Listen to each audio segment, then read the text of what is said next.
ሰንበት ሰጥቶን በቤሪያም እግዚአብሔር ደግሞ በጸሎትም በአምልኮም በቃልም ባርኮን ሰንበቱን አሳልፈናል። ዛሬ ደግሞ ሳምንቶቹ ቀናቶች ተጀምረዋል። እግዚአብሔር ደግሞ ዛሬ ለሕዝቡ ያለውን አብረን የምንቋደስበት ቀን ነው። ጌታን እናመሰግናለን። ስሙ ይባረክ። የረዳን አምላክ ስሙ ይመስገን። ሁሌም ስለሚያግዘን ጌታ እናከብራለን። የተመሰገነ ይሁን። በሁላችንም ውስጥ እግዚአብሔር መልካም ነገር አስቀምጧልና ስሙ ይባረክ። ሃሌሉያ። በጸሎት እናደርግና ከዛ በኋላ ወደ ዛሬ ወደ ተዘጋጀልን ትምህርት እናልፋለን። ጌታ እናመሰግናለን። ጌታ ይባረክ። በዚህ ዝማሬ እናልፍና እንጸልያለን። ይህን አዝማች ሰምተን ጌታ ይባረክ።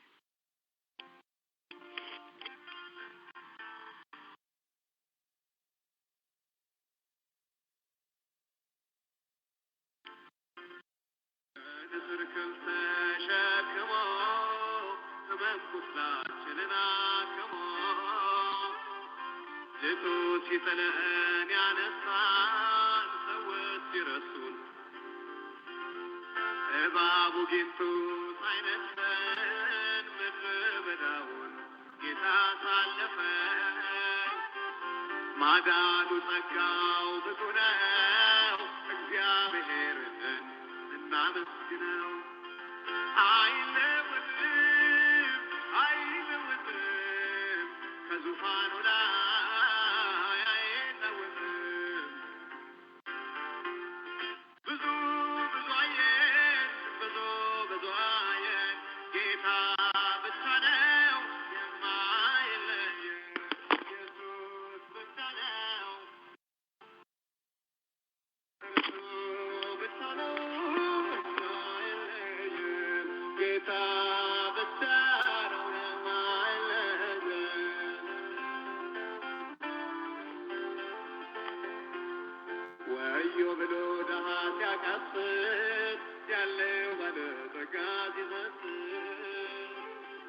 ትልቁ ትንሹን ሲንቀው ጌታ እኮ ነው ሁሉን የሚያውቀው።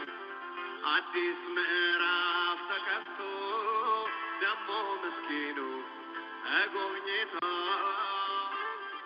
በአዲስ ዝማሬ ሲሞላ አቤት ጌታ በዓለመላ አቤት አንተ በዓለመላ አቤት ኢየሱስ በዓለመላ አይለወጥም ከዙፋኑ ላይ አይለወጥም። ብዙ አየን ጌታ ብቻ ነው እርሱ ብቻ ነው ጌታ ብቻ ነው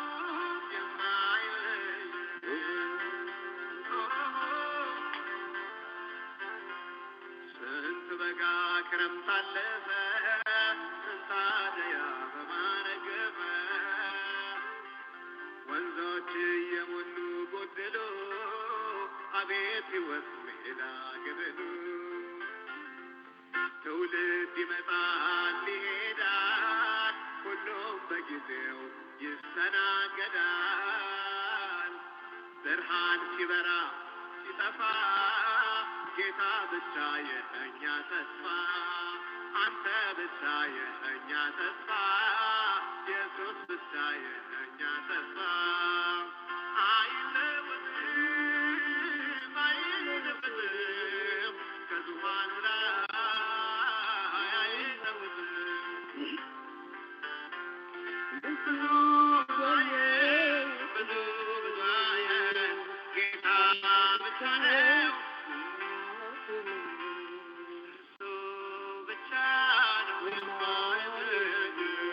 ጌታ ብቻ ነው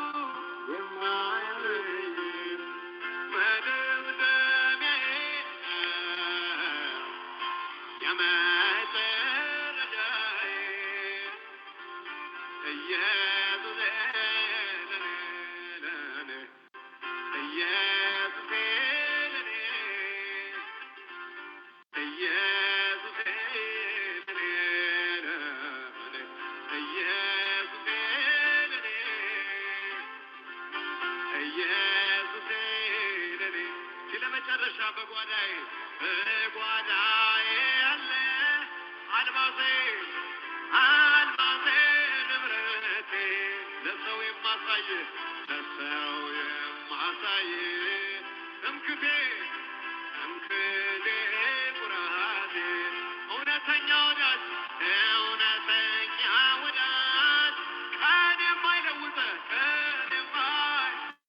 ኢየሱስ አነሰብኝ ለኔ እድሜን ብሰጥ መደምደሚያዬ ሃሌሉያ የመጨረሻዬ ኢየሱስ ለኔ ሃሌሉያ ኢየሱስ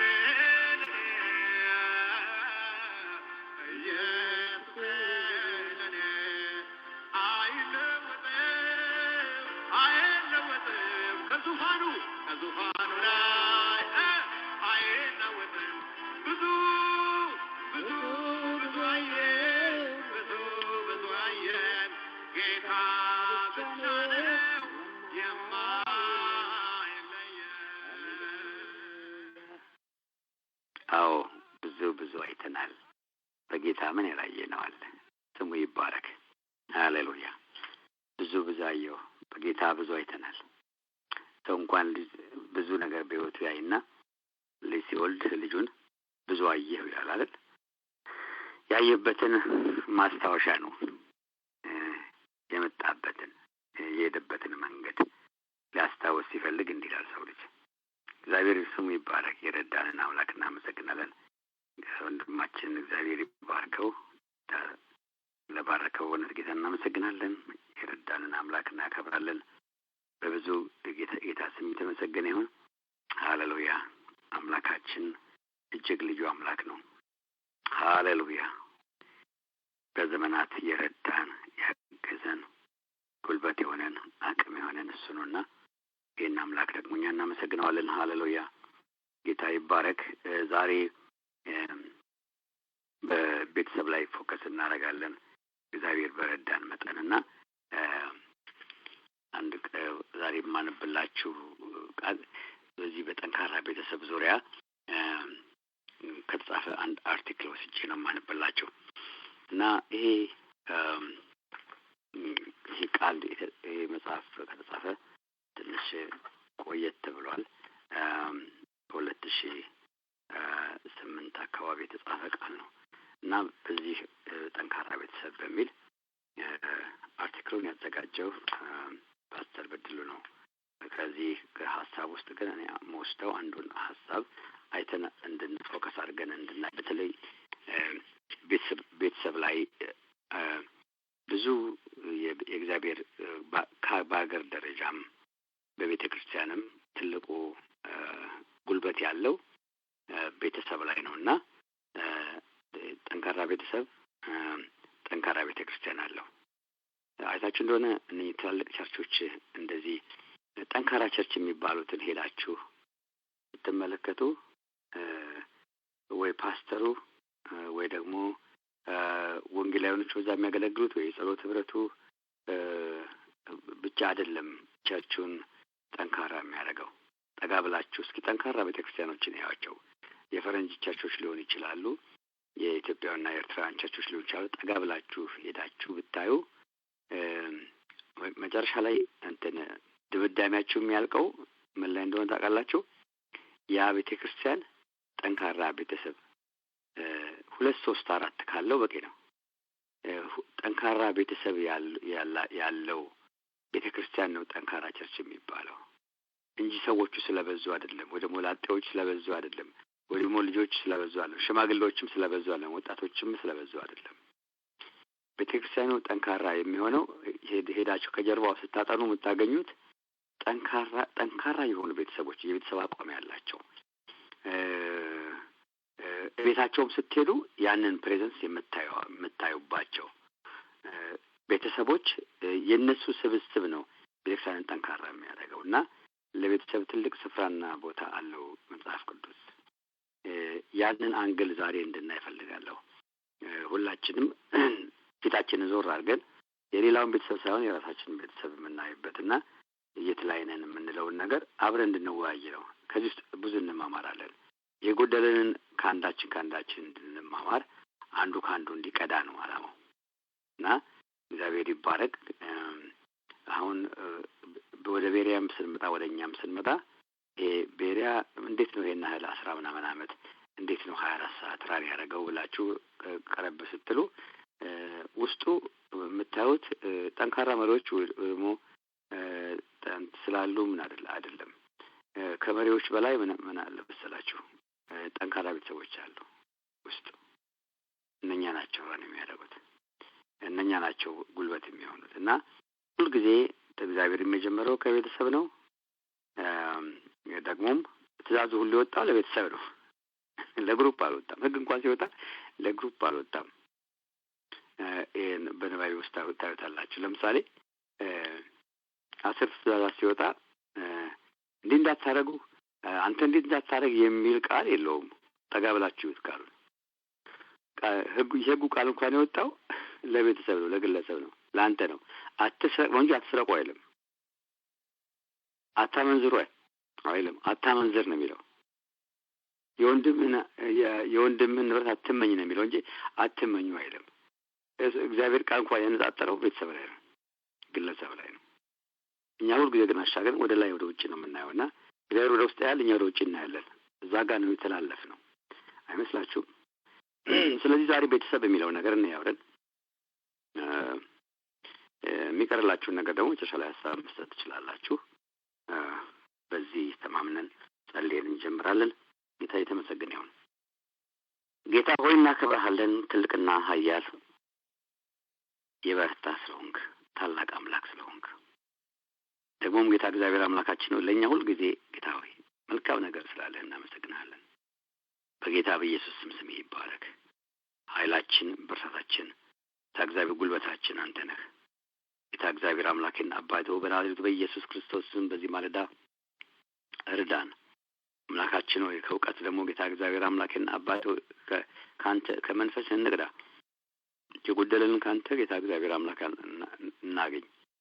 በኢየሱስ ክርስቶስ ስም ቁም ነገረኞች አድርገን ስንሰማ በደንብ አድርገን የምንሰማ በዋዛ የምንሰማ ሳይሆን አስተውለን መስማት የምንችልበትን ኃይል ስጠን ጌታ ሆይ። በኢየሱስ ክርስቶስ ስም ይህ ጉባኤ በማስተዋል የተባረከ ይሁን፣ በመስማት የተባረከ ይሁን፣ በእምነት የተባረከ ይሁን፣ ደግሞ ሰምቶ በማድረግ የተባረከ ይሁን። በጌታ በኢየሱስ ክርስቶስ ስም አምላካችን ሀሳባችንን ሁሉ ተቆጣጠር ጌታ እግዚአብሔር አምላክና አባቴ ልትነግረን ልታስተምረን ያለውን ነገር እግዚአብሔር አምላካችን ልባችን አቅንተን እንድንቀዳ በኢየሱስ ክርስቶስ ስም ማስተዋይ ይቀዳዋልና በኢየሱስ ክርስቶስ ስም እንድንቀዳ ካንተ እንድንማር እርዳን። ኃይላችን አንተ ነህ። ተባረክ። ቅዱሳንን ወገኖችን ሁሉ አንተ ባርክ በጌታ በኢየሱስ ስም አሜን። ጌታ ይባረክ። ቀጥታ ወደ ንባቡ ወስዳቸዋለሁ። ጌታን አመሰግናለሁ ስለረዳን። እንግዲህ እንዳልኳችሁ ጠንካራን በዚህ ውስጥ ራሳችን እያየን ጠንካራ ማንነትን እንድንቀዳ ጌታ እግዚአብሔር ይረዳናል፣ ያግዘናል። ጌታ የተመሰገነ ይሁን። የቤተሰብ ማንነትን አብረን እናያለን። ቀጥታ ወደ ንባቡ ልውሰዳችሁ። ሃሌሉያ።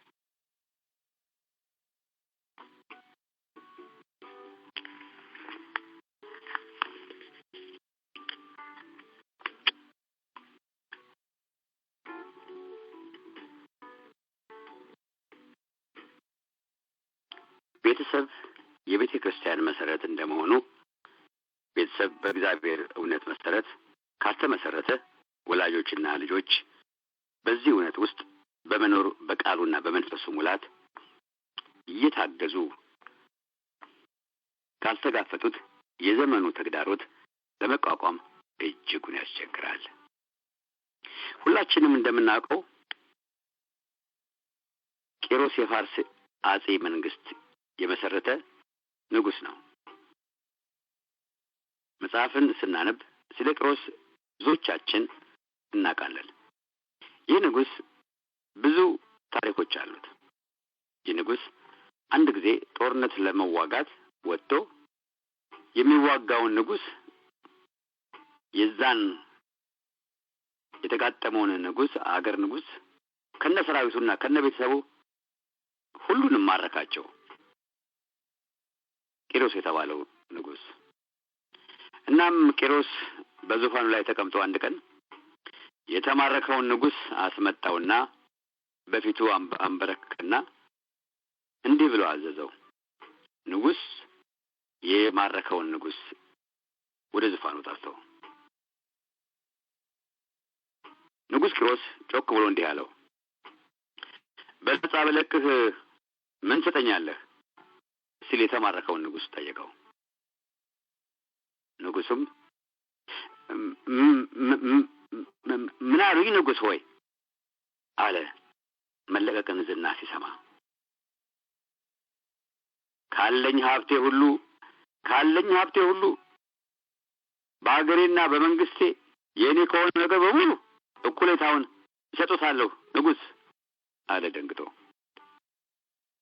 ቂሮስም ቀጠለ ጥያቄውን ያንበረከከውን ንጉስ እያየ። በምርኮ ያስኳቸውን ልጆችህን ብለቃቸውስ አለው የተንበረከከው ንጉስ። የተንበረከከውም የተማረከው ንጉስ በጥድፊያ ልጆቼን ቢለቁልኝማ ስለ ልጆቼ ያለኝን በሙሉ እለቅሎታለሁ አለ።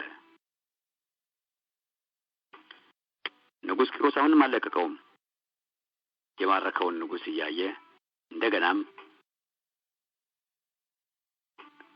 በዚህ በተንበረከከ ንጉስ መልስ እየተገረመ እንዲህ ብሎ ጠየቀው፣ የተማረከችውን ሚስትህንስ ብለቅልህ አለው ለሶስተኛ ጊዜ። ያም የተማረከ ንጉስ ስለ ሚስቴማ ራሴን እሰጠዎታለሁ አለው። ቂሮስም በዚህ በተማረከ ንጉስ መልስ በጣም ተደንቆ ሁሉንም ለቀቃቸው ይባላል።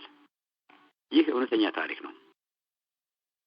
ያ ከምርኮ የተፈታው ንጉስም ከሚስቱና ከልጆቹ ጋር በመሆን ወደ ቤቱ ከገባ በኋላ ሚስቱን ዞር ብሎ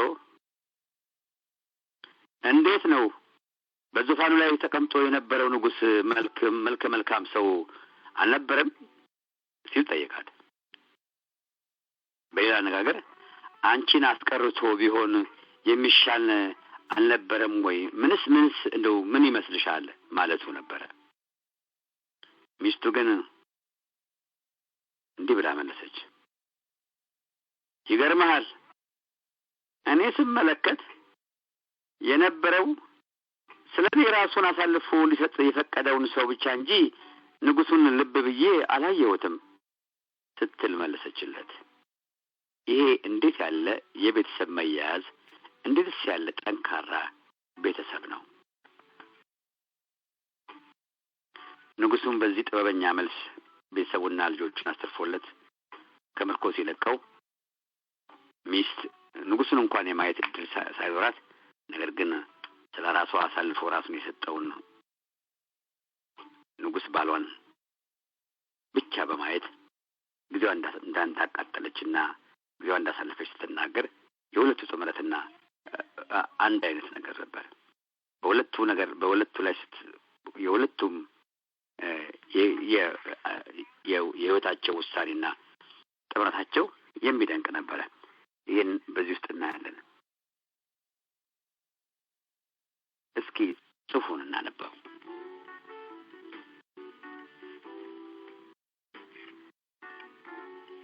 የእግዚአብሔር ቃል ለቤተሰብ ከፍተኛ ዋጋ ነው ይሰጣል።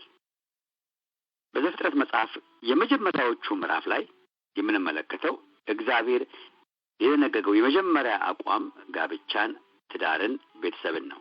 እግዚአብሔር ራሱ ሲናገር ስለዚህ ሰው አባቱንና እናቱን ይተዋል፣ ከሚስቱም ጋር ይጣበቃል፣ ሁለቱም አንድ ሥጋ ይሆናሉ ይላል።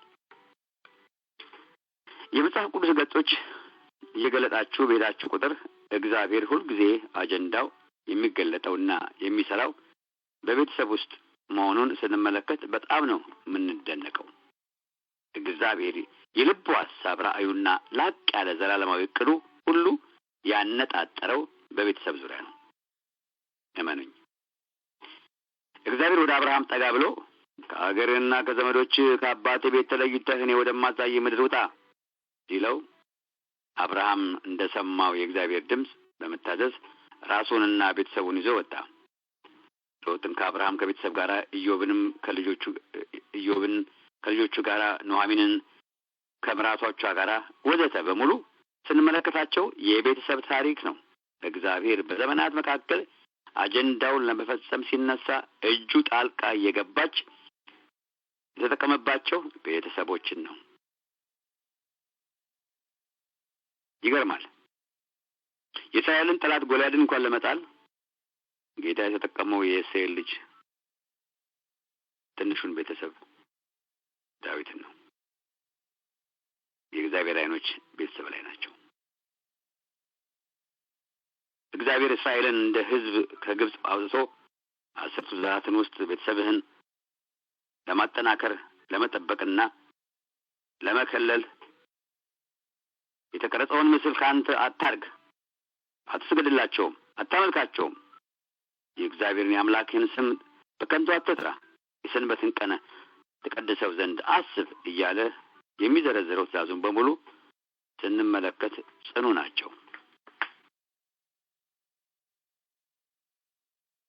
ሌላው ቀርቶ እግዚአብሔር ሰንበትን እንኳን የሰራው ለማንም አይደለም፣ ለራሱ አልሰራውም። እግዚአብሔር ሰንበትን እንኳን ለእርሱ አልፈጠረውም። ሰንበትም ስለ እርሱ አልሰጠንም። መጽሐፍ እንደሚለን አንተ ወንድ ልጅህም ሴት ልጅህም ሎሌህም ገረድህም ከብትህም በደጅህም ውስጥ ያለ እንግዳ በእርሱ ምንም በዛ ቀን ምንም አትስሩ ብሎ ሰንበትን የረፍትን እንኳን የሰጠው ለቤተሰብ ነው፣ እኛ እናርፍ ዘንድ። ቤተሰብን ሲጠብቅ ደግሞ እናት እና አባትን አክብር፣ አታመንዝር ይላል። ታማኝነትን እንዳናጎድል ደግሞ አትስረቅ ይላል። የሌላውን ሰው አጥር ደግሞ ዘለን ሌላ ነገር እንዳናደርግ ልብህ እንኳን የባልንጀራህን ንብረት አይመኝ ይላል። ስለዚህ ነው ወደ አዲስ ኪዳን ስንገባ ስለ ኢየሱስ ክርስቶስ ትውልድ ሲናገር የአዳም ልጅ ከሌ የከሌ ልጅ ከሌ እያለ እየዘረዘረ 14 ትውልድ ሁሉ እየቆጠረ የሚነግረን የቤተሰብን ታሪክ ነው። ዮሴፍና ማርያም፣ ቆርኔሌዎስና ቤተሰቡ፣ የሆኒ ጠባቂውና ቤተሰብ፣ እነዚህ ሁሉ የቤተሰብ ታሪኮች ናቸው። ልብ እንበል። እግዚአብሔር ዓይኖቹ ቤታችን ላይ ነው። እግዚአብሔር ቤተሰብን የተመለከተው ያለው ትልቅ ተቋም ስለሆነ ነው ሊጠብቀው የፈለገው። እግዚአብሔር ሁሉን ከዚህ ይጀምራልና እግዚአብሔር ቤተሰብን ለመጠበቅ ሕግ ሲያወጣ ዙሪያውን ነው የከለለውና የጠበቀው።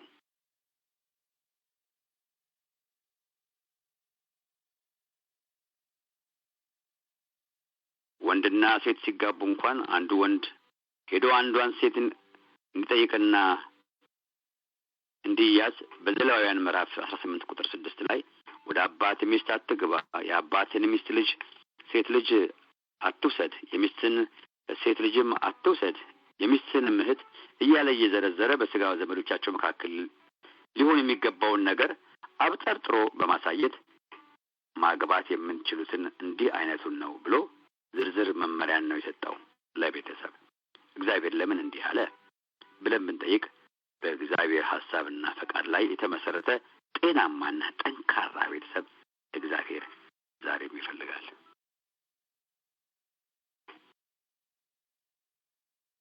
ዛሬ ግን የሚገርመው ሁኔታ ነገሩን ከቤተሰብ እጅ ወስዶ ሁሉን ነገር የሚሰራው ሌላ ሆኗል። ከቤተሰብ ነጥቆ መንግስት ሆኗል። እርግጥ ነው መንግስት የተመሰረተው መንግስትን የመሰረተው እግዚአብሔር ነው። ይሁንና መንግስት በእግዚአብሔር እይታ ውስጥ ስፍራ ያለው ቢሆንም ቤተሰብ ግን የተለየ ስፍራ አለው። አሁን ግን የቤተሰብ ደረጃ መሆን የሚገባቸው ነገሮች በሙሉ ከቤተሰብ እጅ እየወጡ የመንግስትና የትምህርት ቤት እጅ ውስጥ ገብተዋል። ለቤተሰብ የተተወለት ነገር ያለ እስከማይመስል ድረስ የሚታየው ሆነ የማይታየው የሚጨበጠው ሆነ የማይዳሰሱ መልክ ነገሮች በሙሉ ከወላጆች እጅ ተነጥቀው ሆን ተፈትልከው እየወጡ በሌላው አካል ቁጥጥር ስር እየገቡ ናቸው። ለቤተሰብ የቀረለት ተግባር በእጅጉ ተመናምኗል። ልጆቻችንን ከብርድ ለመከላከል ልብስ ማልበስ እና እንቅልፋቸውን እንዲተኙ ወደ አልጋቸው ወስደን ለማስተኛት ካልሆነ በቀር ወላጆች ምንም የቀረልን ነገር ያለ አይመስልም። ምሳ ከመቋጠር ያላለፈ። ይህ ካላስፈራን ሌላ ምን ነገር ሊያስፈራን እና ሊያሳስበን ይችላል? ተግዳሮቱ ጨምሯል። ቤተሰባዊ ተግባራትን ከወላጅ እጅ ፈልቅቆ መውሰድና ለሶስተኛ ወገን መስጠቱ እውን ሆኖ ከሆነም ትንሽ ሰንብቷል። በረከትና መርገም ሁለቱም ከቤተሰብ ጋር የተያያዘ ነገሮች ናቸው። እግዚአብሔር በረከቱን ሆነ መርገሙን ሲልክ ከቤተሰብ ጋር አያይዞ ነው። ይህንን በአንክሮ ከተመለከትነው ሰው ቤተሰብን መመስረት ያለበት ጠንካራ ቤተሰብን ለማፍራትና ለማግኘት እንጂ ማግባት ስላለበት ብቻ መሆን እንደሌለበት እንገነዘባለን። ሰው በእርግጥ በእግዚአብሔር ሐሳብ ውስጥ ያለውን ይህንን ጠንካራ ቤተሰብ ለማግኘት ነው መሮጥ መልፋት ያለበት። አይመስላችሁም? እንደ መግቢያ በዚህ ምዕራፍ ውስጥ ቤተሰብ ማለት ምን ማለት እንደሆነ እግዚአብሔር በምን ይሆን ያህል ትንቢት ትኩረት እንደሰጠውና ጠንካራ የተባለውን ይህ ቤተሰብ ምን አይነት ባህሪ እንዳለው እናያለን። በጌታ ቃል መሰረት ቤተሰብ ማለት አንድ ወንድና አንድ ሴት አንድ ስጋ የሚሆንበት የቃል ኪዳን ጥምረት ነው። መጽሐፍ እንደሚያዘን፣ መጽሐፍ እንደሚናገረው። አዎ ይሄ እውነተኛና መጽሐፍ ቅዱስ የሚለው እውነት ነው።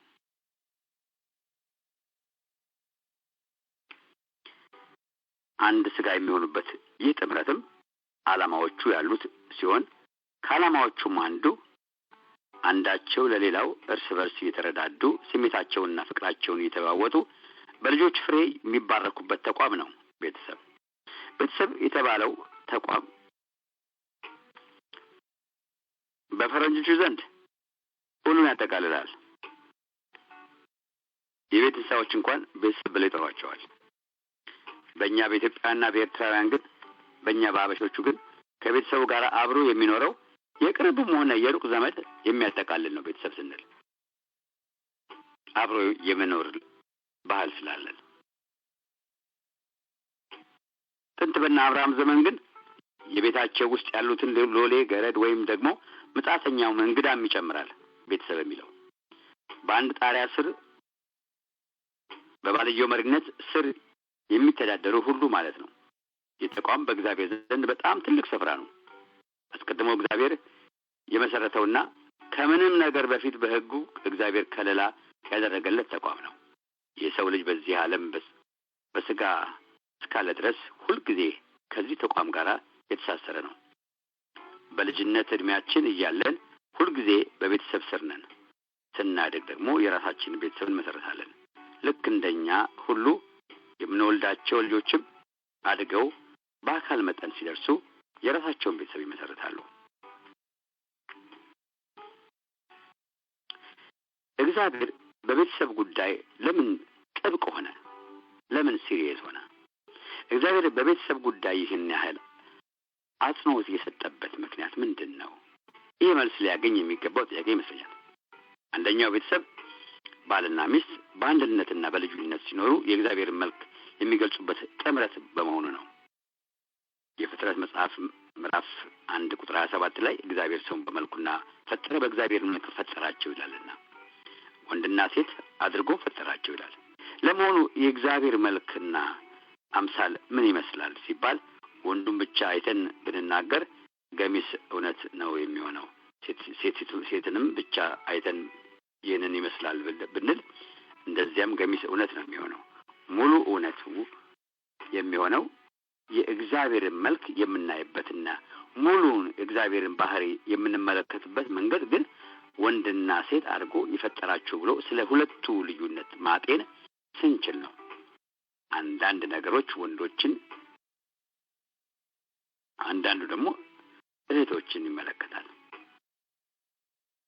ይህ ልዩነታችን ግን በእግዚአብሔር ምን እንደሚመስል እንድናውቅ የሚረዳን ነው። ይሄ የሚገርም ነገር ነው። እግዚአብሔር እናት በልጇ ያላትን ልዩ ፍቅርና ለማሳየት ዘይቤንና አነጋገርን በመዋስ በሆሴዕ ትንቢት መጽሐፍ ላይ ሲናገር እናትነት ከራሱ ጋር አገናኝቶ እኔ ለእናንተ ያለኝ ፍቅር እንዲህ ነው፣ እንዴት አሳልፌ ልሰጥህ አንጀቴ እምቢ አለኝ ይላል። በሚልክያስ ትንቢት መጽሐፍ ላይ ደግሞ በዚህ ዘመን የነበሩትን ሰዎች አባት ከሆንኩ መፈራት የት አለ ይላል። ስለዚህ እግዚአብሔር በእናትም በአባትም ባህሪ ራሱን ይገልጣል በቤተሰብ ባህሪ ውስጥ። ከዚህ እውነት የምንረዳው ነገር እግዚአብሔር መልኩን የገለጠው ወንድና ሴት አድርጎ በሰራቸው ሰዎች መሆኑን ነው። የሰዎች ጥምረት ወንድና ወንድ ሆነው ሲታዩ እነርሱ በእግዚአብሔር ሐሳብ ውጪ እንደሆኑ የምትረዱት ምክንያት ይህ ነው። በሌላ በኩል እግዚአብሔር አብ፣ እግዚአብሔር ወልድ፣ እግዚአብሔር መንፈስ ቅዱስ አንድ አምላክ በሶስትነት የሚገለጥበት እንደሆነ አንድ የሆነ መልኩን የሚያሳየው በቤተሰብ ውስጥ አንድ አባት፣ አንድ ልጅና አንድ እናት ባለው ግንኙነት ውስጥ የሚያሳይ ትልቅ ባህሪ ነው። በክርስቶስም ያደረገው እግዚአብሔር የእግዚአብሔር ቤተሰቦች እንድንሆን ነው። እግዚአብሔር አይኖቹ ቤተሰቦች ላይ ነው። ሁለተኛው ምክንያት ደግሞ ባል፣ ሚስትና ልጆች ነፃነታቸውና ኃላፊነታቸውን የሚለማመዱበት ቦታ ቤተሰብ ውስጥ ስለሆነ እግዚአብሔር የቤተሰብን ጉዳይ አጥብቆ የሚያይበት ሌላው ምክንያት ሶስቱም ነፃነታቸውና ኃላፊነታቸው የሚማሩበት ቦታ አውዱ ቤተሰብ ነው። እግዚአብሔር መጀመሪያ ሰውን ሲፈጥር ምድርን ሙሉአት፣ ግዛዋት፣ አሳድሯት ብሎ ስልጣን የሰጠው ለቤተሰብ ነው። እንዲያውም በመዝሙረ ዳዊት 8 ላይ ታስበው ዘንድ ሰው ምንድን ነው? ትጎበኘው ዘንድ የሰው ልጅ ምንድን ነው? በእጆች ስራ ላይ ሁሉ ሾምከው ብሎ ይናገራል። እግዚአብሔር ቤተሰብን መስርቶ በዚህ ውስጥ እግዚአብሔር ፍጥረት እንዲያስተዳድር ስልጣንንና ኃላፊነትን ሰጠው። ነፃነትም ሆነ ኃላፊነት የምንለማመደው በቤተሰብ ውስጥ ነው። በቤተሰብ ውስጥ ኃላፊነታችንን መወጣት ካቃተን ከእግዚአብሔር ሐሳብ እየወጣን ነው ማለት ነው። በአንደኛ በጢሞቴዎስ ውስጥ በቲቶ መልእክት ላይም እንደምናነበውና እንደምናየው አንድን ሰው በእግዚአብሔር ቦታ ላይ መሾም ካስፈለገ ሰውየው በቤት ውስጥ ያለውን የኑሮ ኃላፊነቱን በአግባቡ መወጣት የቻለ መሆኑን ተመርምሮ መጠራት እንዳለበት ነው የሚመክረን። አይገርምም? ከመሾሙና ከመስተማራቱና ኃላፊነት ከመውሰዱ በፊት ቤተሰቡ ይጣራ ይላል። ቤተሰቡን የሚመራ ይላል። እግዚአብሔር አይኖች ቤተሰብ ላይ ናቸው። አንድ ሰው ለአገልግሎቱ የሚመረጠው በቤት ውስጥ ከሚስቱ ጋር እንዴት እንደሚኖር ኑሮ ተመርምሮ ነው። ከተባ አንደበቱ፣ ያማረ ንግግሩ ስለሚናገር ወይም አጋንንትን ስለሚያስወጣም ሆነ በሽተኞችን ስለሚፈውስ ወይም ለመዝሙር የሚሆን ጥሩ ድምፅም ስላለው ወይም የሙዚቃ መሳሪያ ጥሩ አድርጎ ስለሚጫወት ብቻ የመሪነትን ወይም የአገልግሎትን መስፈርት ማሟላት አይቻልም። መጽሐፍ የሚለን ቤተሰቡን ይላል። ሰው በእግዚአብሔር ቤት በአገልግሎት መሪነት ላይ የሚቀመጠው የራሱን ቤት በአግባቡ ማስተዳደር ሲችል ብቻ እንደሆነ መጽሐፍ ይነግረናል።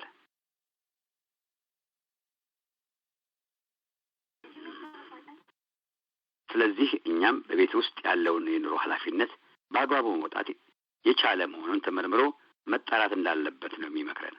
አንድ ሰው ለአገልግሎት የሚመረጠው በቤቱ ውስጥ ከሚስቱ ጋር እንዴት እንደሚኖር ኑሮ ተመርምሮ ነው።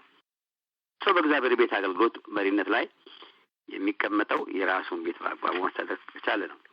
እግዚአብሔር ቃል ያዘናል። ነፃነትን ሆነ ኃላፊነትን የምንለማመድበት አውድ ቤተሰብ ስለሆነ እግዚአብሔር ለቤተሰብ ትልቅ ዋጋ ይሰጣል። እግዚአብሔር በቤተሰብ ጉዳይ ጣልቃ የሚገባበት ሶስተኛው ምክንያት ደግሞ በእነርሱ እይታ ለልጆች የመጀመሪያው የአምልኮ ትምህርት ቤተሰብ በመሆኑ ነው።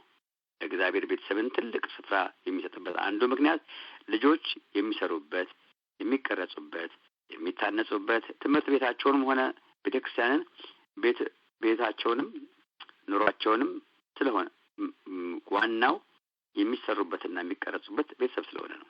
ልጆች ፈሪሃ እግዚአብሔር የሚያውቁበት፣ እግዚአብሔር ስርዓትና ትእዛዝን የሚማሩበት፣ በእግዚአብሔር መንገድ መሮጥን የሚለማመዱበት ቦታቸው ቤታቸው ነው። ልጆች አምልኮ የሚለማመዱበት፣ ተወልደው የሚያድጉበት ቤተሰብ ውስጥ ነው።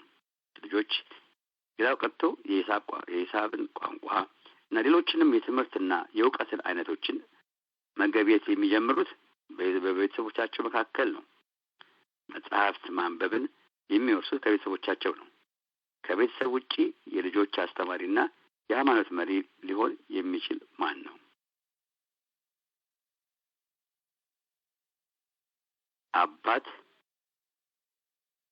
አባት ለልጆች መጋቢና የሃይማኖት መሪ ነው። የሚያወጣቸው የሚያገባቸው ደግሞም የሚያስተምራቸው እረኛቸው።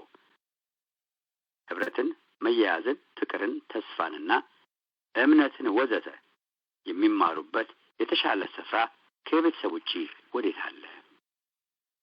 ነገር ግን ጊዜ እየገፋና ቀኑ እየረዘመ ሲመጣ የቤተሰብን እውነታዊ ገጽታ ሊያበላሽ የሚችል ልምምድ እየተከሰተ መጣ። በእግዚአብሔር ሐሳብ ለልጆች የመጀመሪያው ትምህርት ቤታቸውና የመጀመሪያው ቤተክርስቲያናቸው ቤተሰባቸው ናቸው። የልጆች የመጀመሪያ ቤተክርስቲያን ቤታቸው ነው። እግዚአብሔር በሙሴ አፍ ለእስራኤል እንዲህ ብሏቸው ነበረ። እኔም ዛሬ አንተን የማዘው ይህን ቃል በልብህ ያዝ፣ ልጆችህም አስተምረው፣ በቤትህም አስቀምጥ፣ በመንገድህም ስትሄድ ስትተኛም ስትነሳም ተጫወተው። ይሄ የጌታ ትእዛዝ ነው። ወላጆች ልጆቻቸው ያስተምሩ ዘንድ እግዚአብሔር የደነገገው ስርዓት ነው። ይገርማል። እግዚአብሔር በዚህ ውስጥ ሊያስተምረን ቤተሰብን ሊቀርጽ የፈለገበት አንዱም ትልቁ መንገድ ነው። ልብን ብለን እናስተውል።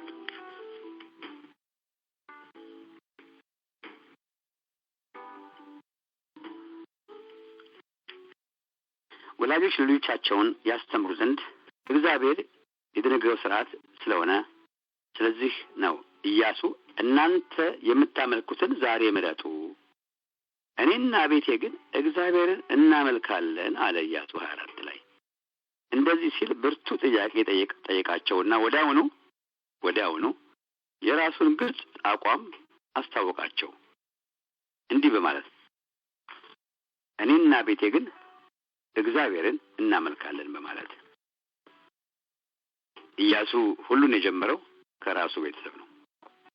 እንግዲህ ጣዖት ያዋጣችሁ እንደሆነ የአባቶቻችሁን ጣዖት ተከተሉ፣ እኔና ቤቴ ግን ቤተሰቤ ማለት ነው ግን እግዚአብሔርን እናመልካለን የሚል መሆኑን እንገነዘባለን። ኢያሱ የሚያመልከውን አምላክ ምርጫንና አምልኮ ከማን ጋር እንደሚኬድ ሁሉንም የተመለከተው ከቤተሰብ ምልከታ አቅጣጫ ነው።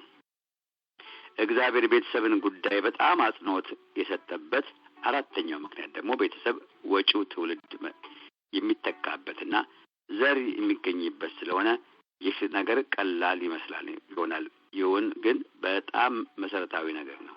እግዚአብሔር ቤተሰብን አጠናክሮ መያዝ የፈለገው ምድርን በሰው መሙላት የሚችልበት መንገድ ቤተሰብ ስለሆነ ነው። እግዚአብሔር ቤተሰብ በጣም አጠንክሮ የሚያየው የዚህ ቤተሰብ ጭንቀት የሚሰማው የማይመች ሁኔታ ውስጥ ሲገባም አይኖቹን በዛ ቤተሰብ ላይ የሚያደርገውና ያ ቤተሰብ ወደ እርሱ በጮኸ ጊዜ የሚሰማው ምክንያቱ ዘርን የሚተካበት ተቋም ስለሆነ ነው። እግዚአብሔር ቤተሰብን በጣም አጥብቆ የሚያይበት ሌላው ምክንያት ክርስቶስና ቤተክርስቲያን ያላቸውን ህብረት የሚገልጥበት ቦታ ወይም መንገድ ስለሆነም ነው።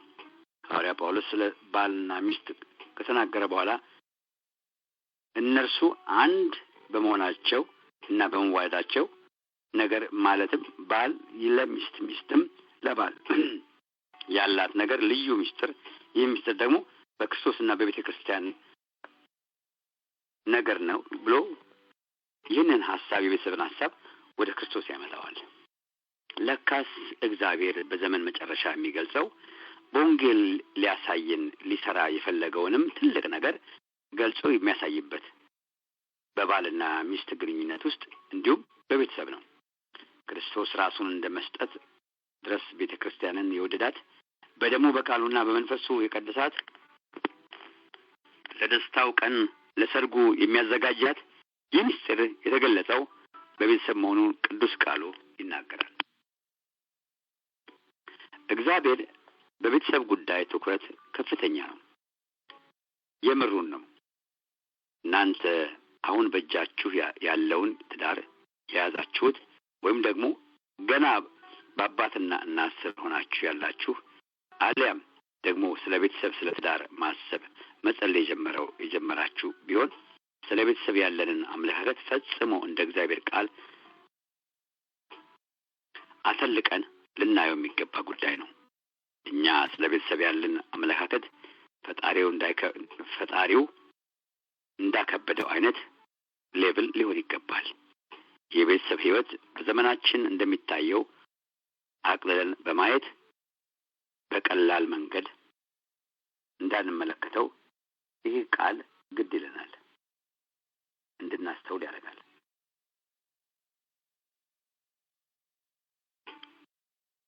እኛ ስለ ቤተሰብ ያለን አመለካከት ፈጣሪው እንዳከበደው አይነት ሊሆን ግድ ነው። የልጅን አስተዳደግ ቢሆን ብዙ ጊዜ ልጅ ስንወልድ ለልጁ ስም ካወጣለት በኋላ ነገራችን እዚያ ላይ ያበቃል። በእግዚአብሔር ግን ልጆች እንደዚያ እንዲታዩ አይሻም። እግዚአብሔር ልጅ ሊሰጣችሁ ከእርሱ በኋላ የሚመጣውን 7 ትውልድ እያያችሁ እናንተ እያላችሁ እንድትጠሩት ነው የሚፈልገው። እግዚአብሔርን መመካት፣ እግዚአብሔር ላይ ዲፔንድ መሆን እጅግ አስፈላጊ ነው። አንድ ልጅ እያየን የሚኖረው ሰው የስንዴ ዘርን እንደ ቆላው ሰው አይነት ነው። ይህ ሰው እፍኝ የምታክል ስንዴ ነበረው። እናም ያንን ስንዴ ቆልቶ በላውና የስንዴው ታሪክ በዚያው ተደመደመ።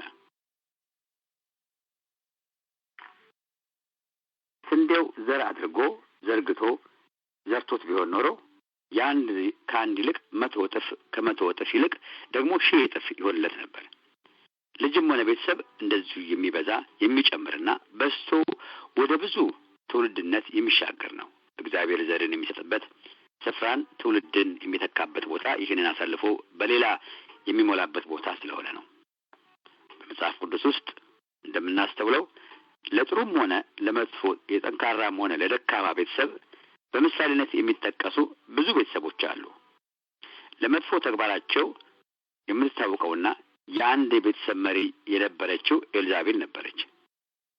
በሌላ ደግሞ ሰነፍ ተብሎ በስሙ ማንጠልጠያ የተበጀለት ባል ናባል የሚባልም ነበረ። እነኚህ ሁሉ ቤተሰብ ናቸው። በተመሳሳይ የቤተሰቦቻቸውን መሪ የነበሩ ሌሎች ሰዎችም መጥቀስ ይቻላል።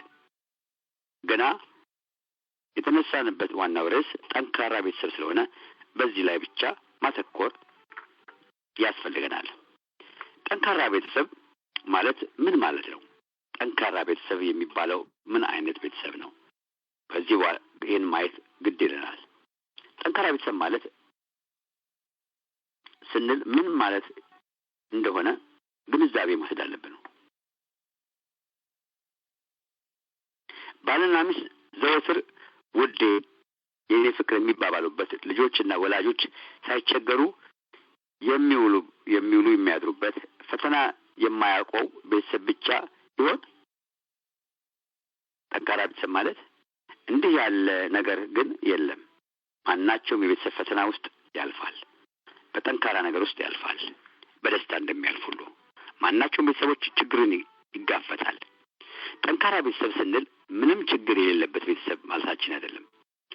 እዚህ ላይ ጌታችን ኢየሱስ ክርስቶስ ስለ ሁለት ቤቶች የሰጠውን ምሳሌ ልብ ብለው እንበለው። በመጽሐፍ ቅዱስ ውስጥ የሰጠው ምሳሌ አንደኛው ቤቱን በአሸዋ ላይ፣ ሌላው ደግሞ በአለት ላይ የሰራውን ጎርፉም ጎረፈ ነፋስም ነፈሰ ያለው በየትኛው ቤት ላይ ነው?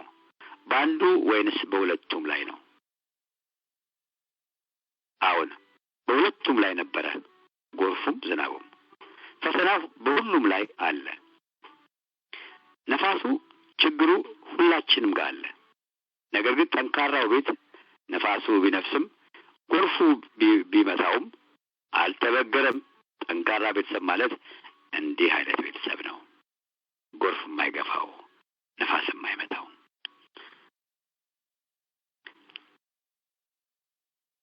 አዎ በመዝገበ ቃላት ጠንካራ የሚለው ቃል ፍቺው ሲናገር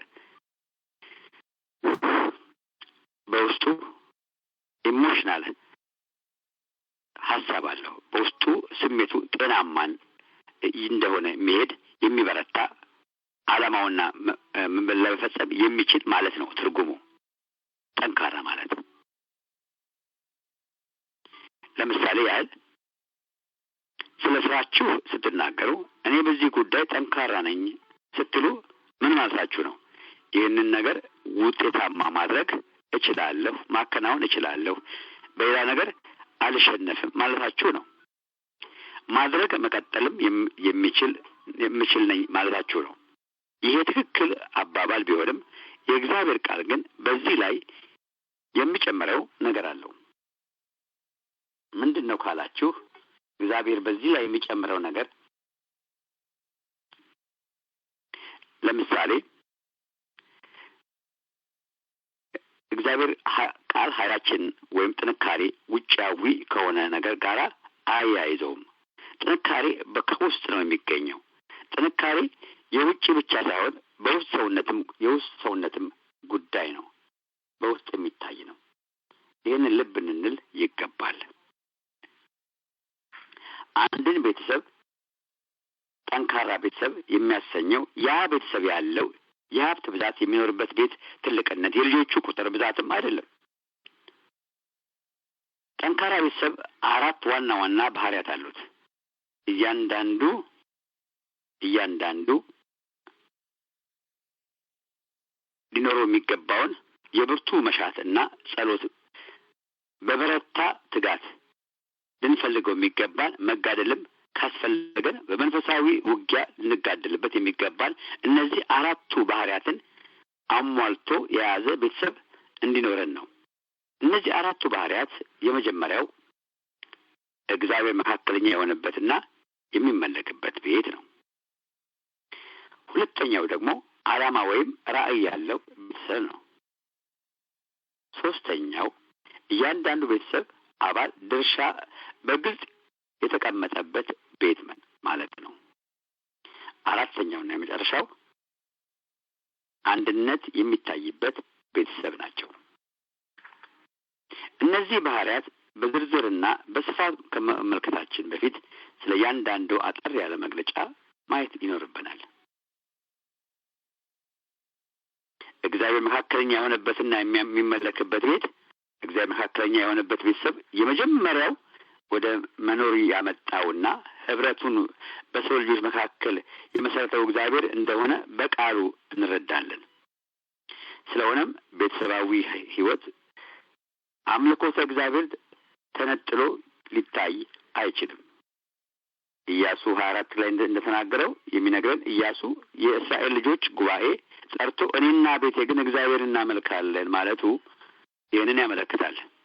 እርሱ መጀመሪያ መካከለኛ የትዳራቸው፣ የህይወታቸው፣ የቤተሰባቸው ራስ እንደሆነ አብስሯል። እርሱ በግሉና የሚመራው የቤተሰብ ያደረጉትን ምርጫ ነግሮናል። ቤተሰብ ዓላማው ሊያደርገው የሚገባው በዚህ ነገር ውስጥ ልብን የምንለው ከኢያሱ አባባል በአንድ ቤተሰብ ቀና አካሄድና መልካም ፍጻሜ ቤተሰቡ የሚለማመደው አምልኮተ እግዚአብሔር ጋር ተያያዥነት አለው። እግዚአብሔር የሚያመልክበት ስንልም በቤተሰብ ሕይወት ውስጥ እርሱ ቀዳሚ ስፍራ ሊኖረውና ፈቃዱን መታዘዝ ሊገኝ ነው። እንዲህ አይነት ቤተሰብ የተባረከ ደስተኛና ጠንካራ ቤተሰብ ነው። ሁለተኛው ዓላማ ወይም ራዕይ ያለው ቤተሰብ ደግሞ ጠንካራ ቤተሰብ ማለት ዓላማ ወይም ራዕይ ያለው ቤተሰብ ነው። ይህንን ጽንሰ ሐሳብ በደንብ ላብራራው። አንድ ጊዜ አንድ እግዚአብሔር ሰው እነርሱ ቤት ውስጥ ስለነበረች ጥረሽ ስለምትባል በጋቸው ታሪክ ነግሮኝ እንደነበረ አስታውሳለሁ። ጥረሽ ከተወለደች በኋላ ከቤተሰቡ መካከል ማንም የሚያስብላት የሚንከባከባት ሰው አልነበረም። በእሷ ዓላማ ያለውን ሰው አልነበረም። ጥረሽ ጠዋት በር ሲከፈት ትወጣና ዞራ ወደ ቀኝም ወደ ግራም ብላ ጥራ ግራ ያገኘችውን ለቃቅማ በልታ ነፍሷን አትርፋ ተመልሳ ማታ ደግሞ ወደ ቤት ትመጣለች። ከዚያም በነጋታው እንደተለመደው በጠዋት ሰዎች በሩን ሲከፍቱ እንደገና ወጥታ ወደ መስክ ትሰማራለች። እግዚአብሔር ልጆቻችንን በእንደዚህ አይነት መንገድ እንድናሳድጋቸው አይፈልግም። ስለ ልጆቻችን ራዕይ ዓላማ እንዲኖረን ያስፈልጋል። ጥረሽ ራሷ ለቅማ ራሷ ፈልጋ ራሷ ሆዳ መልሳ ሲመሽ ወደ ቤት ትገባለች። ልጆቻችን እንደዚህ ሊሆኑ አይገባም። ስለ ልጆቻችን ራዕይ ዓላማ እንዲኖረን ያስፈልጋል። ምክንያቱም የእግዚአብሔር ቃል ሲናገር ልጆች በጥሩ ወታደር እጅ እንዳሉ ፍላጻዎች ናቸው ይላል። እደግመዋለሁ። ልጆች በጥሩ ወታደር እጅ እንዳሉ ፍላጻዎች ናቸው። መዝሙር 127 በጥሩ ወታደር እጅ ያለ ቀስት ወይም ፍላጻ ዝም ብሎ ፈልገህ ግደል፣ እየፈለግ ውጋ ተብሎ አይለቀቅም። ቀስት የሚወነጨፈው ኢላማ ታይቶ ነው። ከእጅ የወጣው ፍላጻ ሄዶ የተላከበትን ጉዳይ ሲፈጽም የታሰበውን ግብ ሲመታ ያን ጊዜ እንዴት ይረካል! እንዴትስ ያረካል! እንዴትስ ያለ እረፍት ይሰጣል መሰላችሁ! በልጆቻችሁ ሕይወት ይህን የመሰለ ስኬትና በዓይናችሁ ስታዩ ያን ጊዜ ያሰባችሁትን ያሳካላችኋል። ያለማችሁትን እውን ይሆናል። ግባችሁንም መታችኋል። ባሪያህን በሰላም አሰናብተው ለማለት ምንም አይቸግራችሁም። በመጨረሻ ሕይወታችሁ በመጽሐፈ ምሳሌ ምዕራፍ 29 ሲናገር ራዕይ ባይኖረው ሕዝብ መረን ይሆናል ይላል። ቤትም በግልጽ የተቀመጠው ዓላማ እና ራዕይ ከሌለው መረን ሊወጣ ይችላል። ሶስተኛው ሐሳብ ግን የቤተሰብ ድርሻ ነው። የቤተሰብ አባላት ድርሻ ጠንካራ ቤተሰብ የሚላቸው እያንዳንዱ አባል ድርሻ ግልጽ የሆነበት ቤት ነው። ምንም አይነት ግራ መጋባት የሌለበት ቤት ማለት ነው። በኤፌሶን ምዕራፍ 5 ቁጥር 21 ላይ እርስ በርሳችሁ በክርስቶስ ፍርሃት የተገዛችሁ ነው፣ ባልም እንደዚሁ ሚስትም እንደዚሁ ልጆቻችሁም እንደዚሁ እያለ ይናገራል።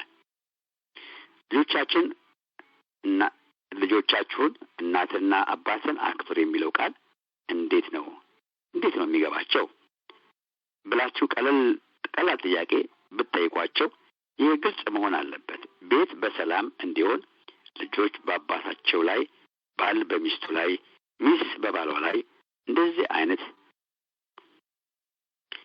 የመተረማመስ ነገር ካለበት ይህንን እንደተገለጠ የሰውነት ክፍል ልናየው እንችላለን። ይህ እንደዚህ በደንብ ለብሶ ክራባት አስሮ የምታዩት ሰውነታችሁ በስርዓት ቆሞ ስለሚሄድ ነው እንጂ እኔ በቃኝ ደከመኝ እንዲህ ታንቄ የሚሄደው እስከ መቼ ነው? ሌላ አዲስ ነገር እንሞክር እንጂ ቢለን ምን ይባላል? ትልቅ ትርምስ ነው የሚፈጠረው። ሁላችንም አጠቃቅቶ አብሮ የያዘን ነገር ስነ ስርዓቱ መኖሩ ነው። የስራ ድርሻችን መኖሩ ነው። እናም ሁላችንም በቤተሰብ ውስጥ የየራሳችን ድርሻ እንዲኖረን ይገባል። አባት ድርሻ አለው፣ እናት ድርሻ አላት፣ ልጆችም ድርሻ አላቸው። ግራ መጋባት ሳይሆን እነዚህ ያንዳንዳቸው ድርሻቸው በግልጽ የታወቀ ሆኖ መቀመጥ አለበት። ቤተሰብ ነገሩ ያንዳንዱ ኃላፊነቱን መወጣት አለበት። አራተኛው አንድነት የሚታይበት ቤተሰብ ነው።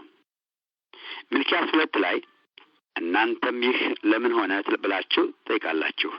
ይህ ሆነው የትዳር ጓደኛህን አጋርህን የቃል ኪዳን ሚስትህን አታለሃልና እግዚአብሔር በአንተና በወጣትነት ሚስት መካከል ላለው ቃል ኪዳን ምስክር ስለሆነ ነው ብሎ ይናገራል።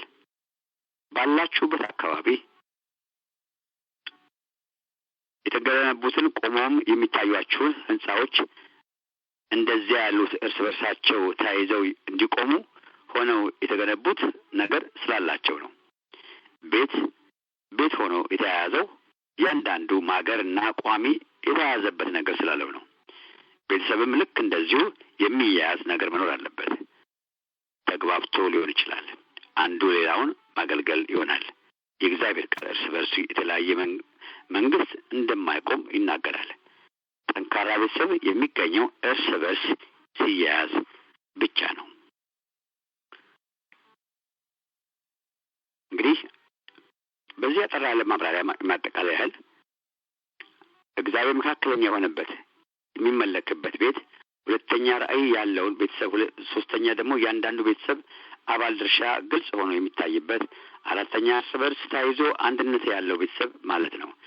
እነዚህ በእግዚአብሔር ቃል የተጠቀሱ ነገሮች ናቸው። እነዚህ አጽንተን በትክክል ከያዝን ጠንካራ ቤተሰብ እናገኛለን። ቤተሰብ በረከት ሆነ መርገምም የታዘዘበት መስመር ነው። የተባረከ ቤት፣ እግዚአብሔር የሚመለክበት ቤት፣ ራእይ ያለው ቤት፣ አንድነት የሰፈነበት ቤት በምድር ላይ ያለ ትንሹ መንግስተ ሰማይ ነው።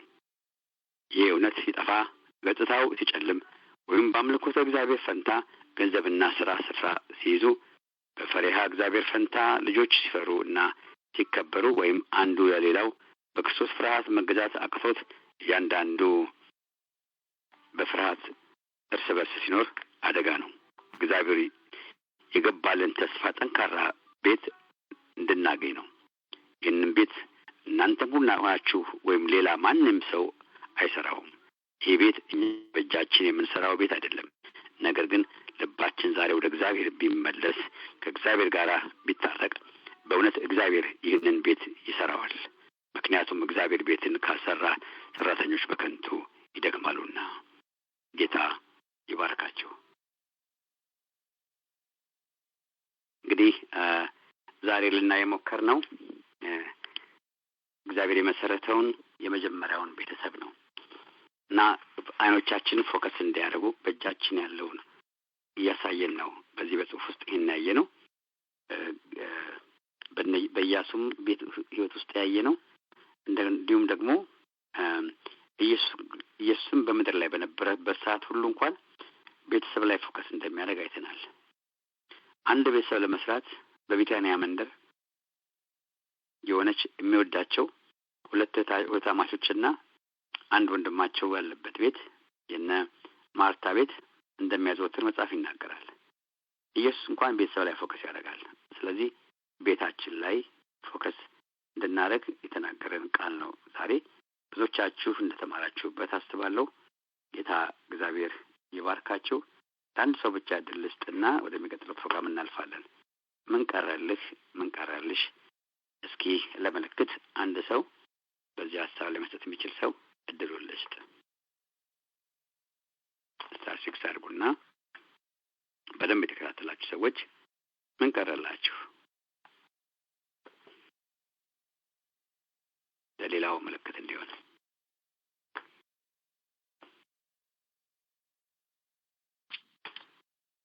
ወንድሜ ሰውነት አለበል ሩቴ ቦኤዝ ነኝ።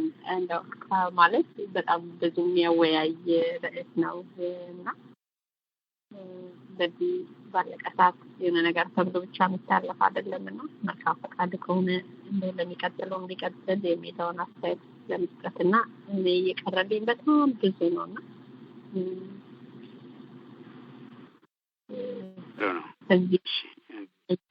ሌሎች የሌሎችም ሀሳብ ካለበት ሰፋ አድርገን ልናየው እንችላለን ኔክስት ዊክ። እሺ ቶሎ ብዬ ጊዜ ላለመውሰድ እንዳልኩ ብዙ ነው የያዝኩት እናገራለሁ ብዬ ያው ግን አንድ ብቻ ልናገር ማለት በልጆቻችን ላይ ያለን ምጣ ከመቋጠር የዘለለ አይደለም። በዚህ ዘመን ላይ ሰው በልጁ ላይ መብት እንደሌለው የተጠቀሰ ሀሳብ አለና በጣም እውነት ነውና በዚህ ነገር ላይ በጣም አብዝተን ልንጸልይ ደግሞ ጸልየንም እግዚአብሔር ያመጣው መልስ አለ። እግዚአብሔር ባመጣው መልስ እግዚአብሔርን እያመሰገንን ይሄ የተሰጠንን የታወጀውን አዋጅ ደግሞ ማስፈጸም የምንችለው እኛ ራሳችን ነን። አንድ ሰው ከዚህ በፊት አንድ ነገር እግዚአብሔር በጣም ይኖረ ነውና ፍርድ ቤት የነበረውን 10 ትእዛዛት ከፍርድ ቤት እንዲነሳ አብላጫው ድምፅ የክርስቲያን እንደነበረ አዝኖ ነግሮኛልና አሁን የታወጀ አዋጅ አለ በትምህርት ቤት እንዲህ እንዳይሆን እንደዚህ እንዳይሆን የሚል ግን ይሄ የወጣውን አዋጅ ከላይ ይወጣል እንጂ እላይ ያሉት እታች ወርደው አይደለም ያስፈጽሙት። አስፈጻሚዎቹ እኛ ነን። ከዚህ በፊት የነበረውን ለማስታወስ ሞክራለሁ ጥቂት ማለት ነው። አስፈጻሚዎች ነበሩ። ትንሽ ማለት እንደማይቻል የሆነ ነገር እንደ እግዚአብሔር ቃል እንኳን መናገር እንደማይቻል ሌላ ሰው አይደለም ምስክር፣ ራሳችን ምስክሮች ነን። ስለዚህ እግዚአብሔር ያንቃል። በቃ እግዚአብሔር ያንቃል ይጨርሳለሁ እና ጌታ ይባርክ። ወንድሜ ሰውነት ዘርህ ሁሉ ተባረከ ይሁን። አሜን። እግዚአብሔር ይባርክሽ። እውነት ነው። እንግዲህ ከቻለ የሚቀጥለው ሳምንት ሰፋ አድርገን እናየዋለን። ጽሁፉ ማለቅ ስላለበት ነው እስከ መጨረሻ ያነበብኩት ሀሳቡ አንድ ስለሆነ ስለዚህ ጊዜው አልበቃንም። የሚቀጥለው ሳምንት ግን አሁን ዛሬ ያዳመጣችሁና ጨምረንም የምናየው ሀሳብ ይኖራል። በዛ ላይ ጌታ ይረዳናል ብዬ አስባለሁና ጌታ መልካም ነው። እንግዲህ ከጽሁፉ ሲጀምር ትዝ ይላችሁ እንደሆነ ቂሮስ የማረከውን ንጉስ አይተናል። ቂሮስ የማረከውን ንጉስ ነው የማረከው፣ የሌላ ሰው ሀገር ንጉስ ነው የማረከውና የጀመርነው በዛ ነው። የተማረከው ንጉስ ፊት በለቅህ ምን ታረግልኛለህ ያለውን ሀሳብ 3 ደረጃዎች አስቀምጦና ያየ ነው። ልብ ብላችሁ ከሆነ 3 ደረጃዎች ናቸው ያሉት። ካለኝና ከፍ ይስጣለው ነው የመጀመሪያው ነው። ሁለተኛ ደግሞ ሁሉንም ሰጣለሁ ነው። ግን በቤተሰቡና በሚስቱ ጋር ሲመጣ ደግሞ ራሴን ሰጣለሁ ነው ያለው ሚስቱ ላይ ሲደርስ እና እንግዲህ እንዴት ቤተሰብ ሲሪየስ እንደሆነ ያየንበት መነሻ ነው ይሄ። እንግዲህ በደንብ እንማማራለን። ጌታ ይረዳናል። ጌታ እግዚአብሔር ይባርካችሁ። እዚህ ላይ እንጨርሳለን። ወንድሜ በጋሻው ድምፅን አሰማኝ።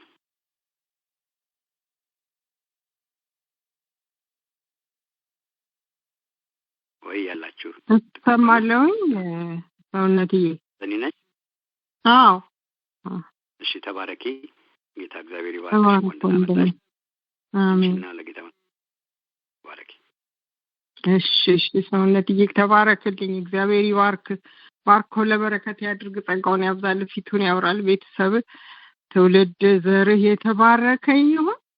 ሁልጊዜ በቃ አስተማሪ ነገር ስለምታመጣለን እግዚአብሔር ይባርክ፣ ያብዛል፣ ይጨምርልህ። ሰውነትዬ ተባረክ። ክብር ለአምላካችን ለእግዚአብሔር ይሁን። የረዳን ያገዘን እግዚአብሔር ይባረክ። ክብሩን እግዚአብሔር ጠቅልሎ ይውሰድ። ስለሚገባው ይሄ ጌታ ሳምንታችንን ደግሞ ጠብቆ እዚህ ያደረሰን ታማኙ ኢየሱስ መልካሙ እረኛ ስለ በጎቹ ነፍሱን የሰጠ ሃሌሉያ የሚጠብቀን የማይተኛ ማንቀላፋ ስለሆነ ዛሬን አድርሶናል። እንድንገናኝ ስለረዳን እግዚአብሔርን እጅግ አድርጌ አመሰግናለሁ። በስራው ጻድቅ የማይሳሳት እግዚአብሔር ክብሩን እሱ ጠቅልሎ ይውሰድ። ሃሌሉያ። ዛሬ የስነ ጽሁፍ ጊዜ አለ። እግዚአብሔር ይባረክ። ስማችሁን ትሰጡኛላችሁ። የተዘጋጃችሁ ሰዎች ገባ በሉና ስማችሁን ስጡኝ። እግዚአብሔር ይባርካችሁ። ክብር ለአምላካችን ይሁን። ያላችሁ ዘላለምዬ እንኳን ደህና መጣሽ። ተባረኪ። አሜን። ቀጥሉ። ብርቅነሽ አለው ብርቅዬ እንኳን ደህና መጣሽ። እሺ ሌላ ድምጽ ሰማ? ከብርቅነሽ ቀጥሎ። እሺ ሌላ ቅድስት ያዥን ሰንዬ ቅድስትዬ እንኳን ደህና መጣሽ። ተባረኪ። እግዚአብሔር ይባረክ። ሌላ እህቶች አላችሁ? ትዕግስት መሰረት አልሰማችሁም? የሻረግዬ አለሽ? አልማዝ ሩት የቢኤስ ስማችሁን ስጡኝ። ስማችሁን ስጡኝ። ወንድሜ መስፍን፣ ወንድሜ ካለብ ካላችሁ ስማችሁን ስጡን። እንዲሁም ቅድስት ካለሽ፣ ሶፊያ ስማችሁን ስጡን። እግዚአብሔር ይባረክ። ክብር ለአምላካችን ለእግዚአብሔር ይሁን። የረዳን ያገዘን እግዚአብሔር ይባረክ። ሰንዬ ሰላም አለ? እግዚአብሔር ይመስገን። እግዚአብሔር ይመስገን። ሩት ነሽ? አዎ መጨረሻ ላይ ያዥኝ ሰንዬ። እሺ ተባረኪ። እንኳን ደህና መጣሽ ሩትዬ። እንኳን ደህና ቆያሽ። አሜን። ሌላ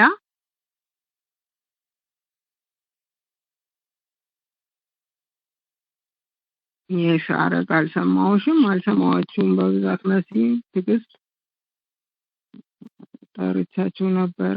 ቅድስት፣ ሶፊያ፣ መስፍን፣ ካሌብ፣ ከወንዶች ደግሞ አልማዝ። እሺ ባለነው እንጀምር ወይስ የገባ ሰው አለ የሚሰጠኝ የተዘጋጀ? ስማችሁን ስጡን። እግዚአብሔር ይባረክ። ክብር ለአምላካችን ለእግዚአብሔር ይሁን። የረዳን ያገዘን እግዚአብሔር ይባረክ። እግዚአብሔርን እጅግ አድርገን እናመሰግናለን። ክብር ይሁንለት የኛ ጌታ። ክብሩን እሱ ጠቅልሎ ይውሰድ። ሃሌሉያ። እንደ እግዚአብሔር ያለ ማንም የለም። ወንድሜ በጋሻውም አልሰማውም። አንተም ካለ ግባና ስጠን ስምህን።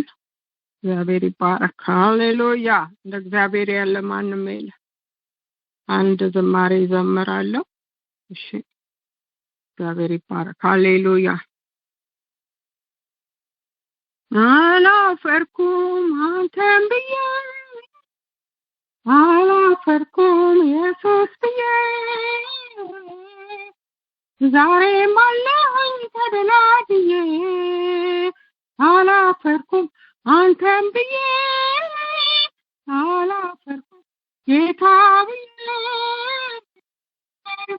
ገና እኖራለሁ ተደላድዬ፣ ተደላድዬ፣ ተደላድዬ፣ ተደላድዬ የኔ ጌታ ባንተ ፎይዬ፣ ተደላድዬ፣ ተደላድዬ፣ ተደላድዬ የኔ ጌታ ባንተ ፎይዬ። ከዚህ ዓለም ስራ ተለይቶኛል፣ የምሕረት ብዛት ቤት አኑሮኛል። ታዲያ ከበርኩ እንጂ መጨፈርኩኝ፣ የዘላለም አምላክ እያለ ከጎኔ፣ እያለ ከጎኔ፣ እያለ ከጎኔ፣ እያለ ከጎኔ፣ ኢየሱስ አለ ጎኔ፣ እያለ ከጎኔ፣ እያለ ከጎኔ፣ እያለ ከጎኔ፣ ኢየሱስ አለ ጎኔ። አላፈርኩም አንተን ብዬ፣ አላፈርኩም ኢየሱስ ብዬ፣ ዛሬም አለሁኝ ተደላድዬ። አላፈርኩም አንተን ብዬ፣ አላፈርኩም ጌታ ብዬ፣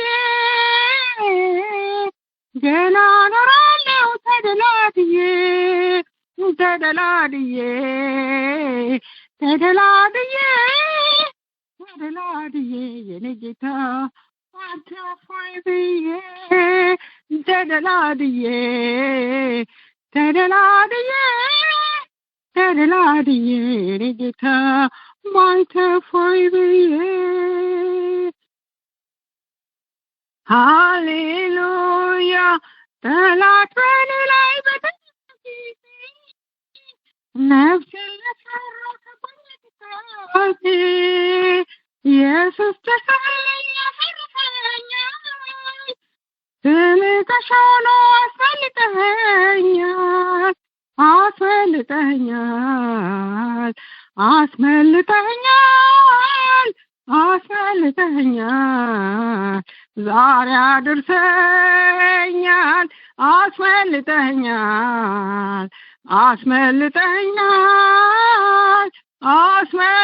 አስመልጠኸኛል ጋሻ ሆነኛል አላፈርኩም አንተም ብዬ አላፈርኩም ጌታ ብዬ ዛሬም አለሁኝ ተደላድዬ አላፈርኩም አንተም ብዬ አላፈርኩም ጌታ ብዬ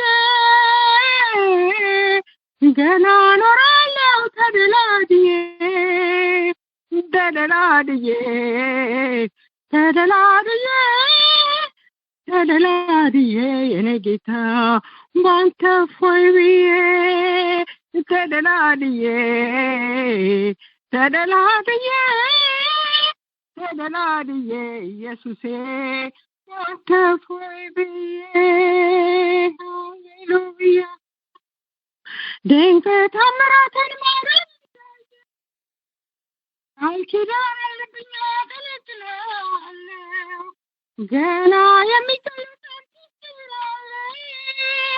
ታዲያ የለም ከዚህ የተሻለ ከዚህ የተሻለ ከዚህ የተሻለ ከዚህ የተሻለ ሌላ ክብር አለ ከዚህ የተሻለ ከዚህ የተሻለ ከዚህ የተሻለ ሌላ አገር አለ ሃሌሉያ አላፈርኩም አንተም ብዬ አላፈርኩም ኢየሱስ ብዬ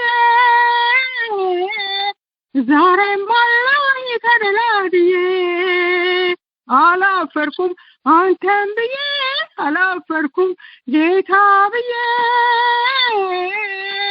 ገና ኖራለሁ ተደላድዬ ተደላድዬ ተደላድዬ ተደላድዬ የኔ ጌታ ባንተ ፎይ ብዬ ተደላድዬ ተደላድዬ ተደላድዬ ኢየሱሴ ባንተ ፎይ ብዬ ድንቅ ታምራትን ማድረግ ቃል ኪዳን ልብኝ አገለግልሃለሁ ገና የሚገለጥ አዲስ ክብር አለ ታዲያ የለም ከዚህ የተሻለ ከዚህ የተሻለ ከዚህ የተሻለ ከዚህ የተሻለ ሌላ ክብር አለ ከዚህ የተሻለ ከዚህ የተሻለ ከዚህ የተሻለ ሌላ አገር አለ ሃሌሉያ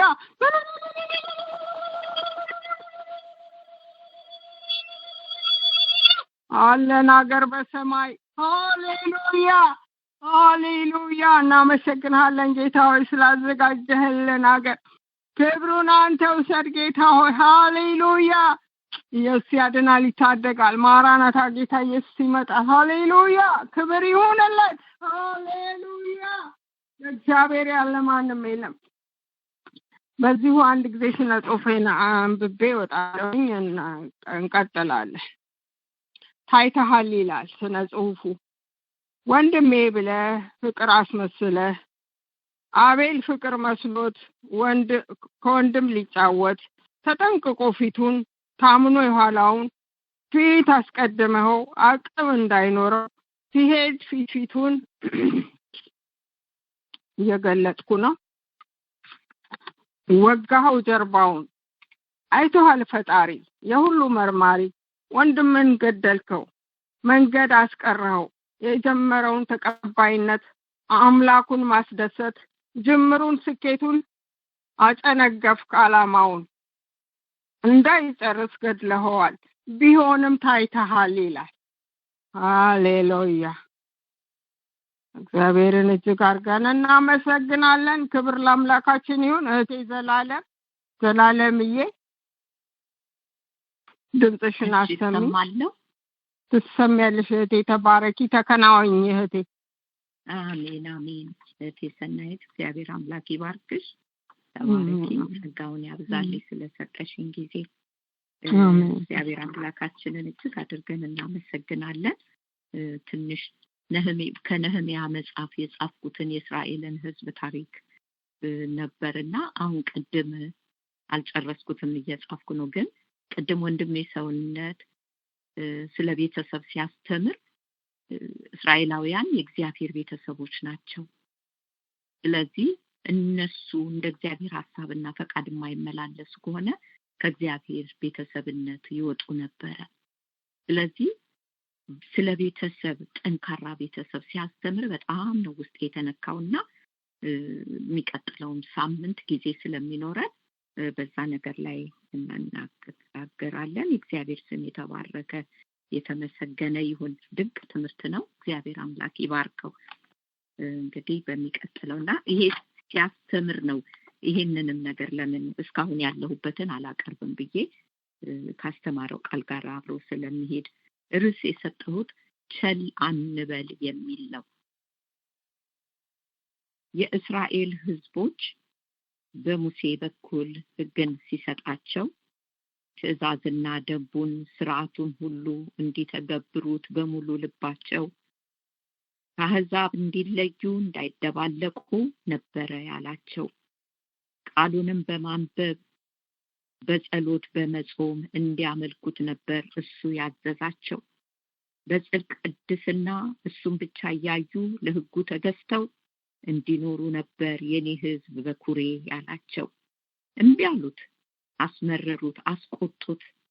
የሰጣቸውንም ሕጉን ተላለፉት። ቤታቸው ተቃጥሎ ቅጥራቸው ፈረሰ። ቤተሰብ በሙሉ ተበታትኖ ምርኮ ተማረከ።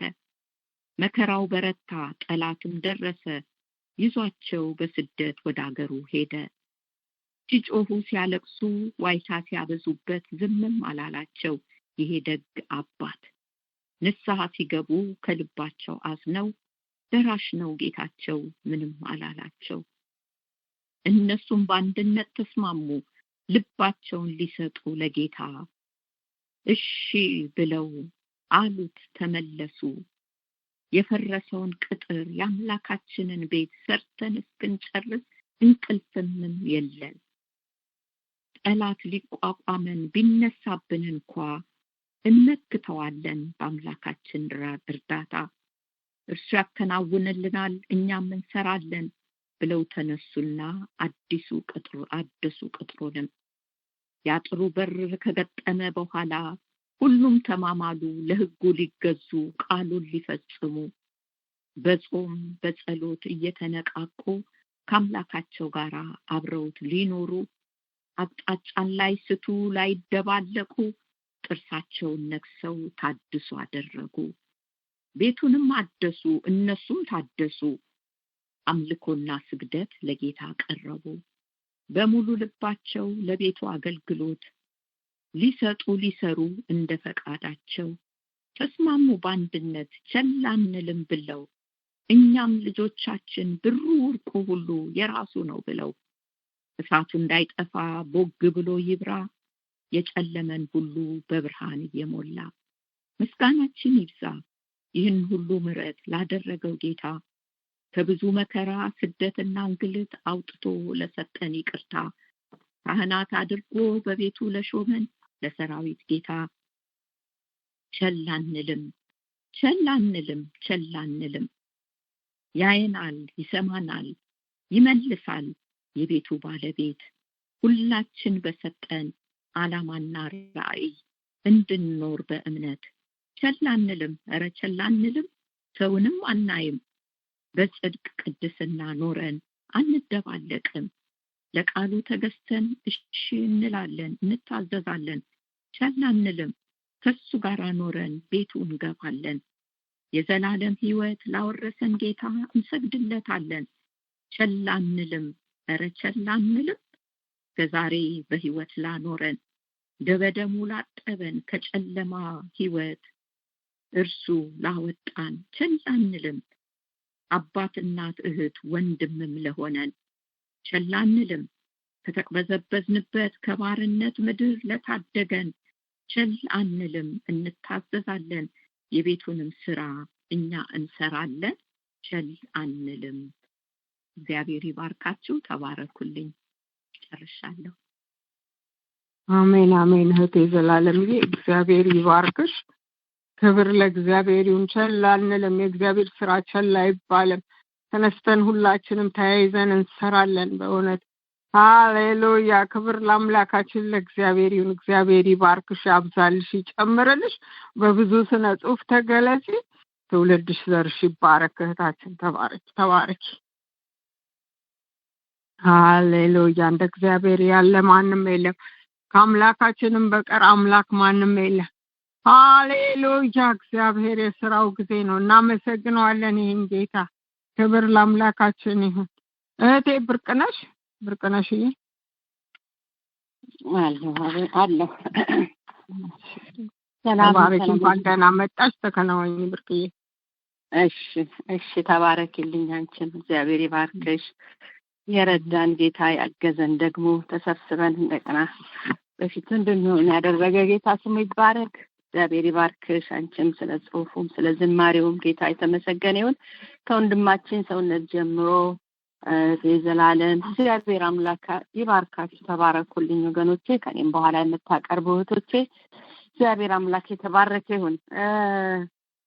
አንድ ጽሑፍ እያነበብኩኝ ነበረ። ወንድማችን በዳንኤል ኃይሉ አሰፋ የተጻፈ እሱን ጀምሬ ነበረ። ስለ ያው ሁሉንም የሚመለከት ነው። ስለ አንዲት እህት ነው፣ ስለ አንዲት ልጅ ነው። እንግዲህ ስለ ቤተሰብ ነው። ዛሬ ደግሞ እንግዲህ ህይወት ትባላለች። አሁን እንግዲህ ስደትን መርጣለች። ህይወት አሁን መንገዷን ጀምራ ወደ ቤሩት ገብታለች። ያው ቤተሰቧን ልትረዳ፣ ወንድሞቿን ልትረዳ ወደ ቤሩት ደርሳለች። አሁን እንግዲህ ቀጣውስ ምን ይሆን ብለን ነበረ። ያዕቆብ ነው እንግዲህ የሾፌሩ ደላላውን አግኝታለች፣ የደላላውን ሾፌር። ከዛ በኋላ የሚሆነው ምን ይሆን ብለን ነበረ የጨረስነውና አነባለሁኝ። ከዛ ቀጥዬ አይዞሽ የደላላሽ ሾፌር ነው፣ አስደንግጪ፣ አይዞሽ፣ ጌታ ካንቺ ጋር ይሁን፣ ሁልጊዜ ጸልይ፣ አሁን ፈጠን በይና ተከተዩ አለቻት። ለልጅቷ ምርቃት በውስጧ አሜን አሜን ትበል እንጂ ከዚህ በኋላ ማንም የለኝ የሚል የሆድ ብሶት ስሜት እየተናነቃት እንደሆነ በፊቷ ላይ ይነበባል።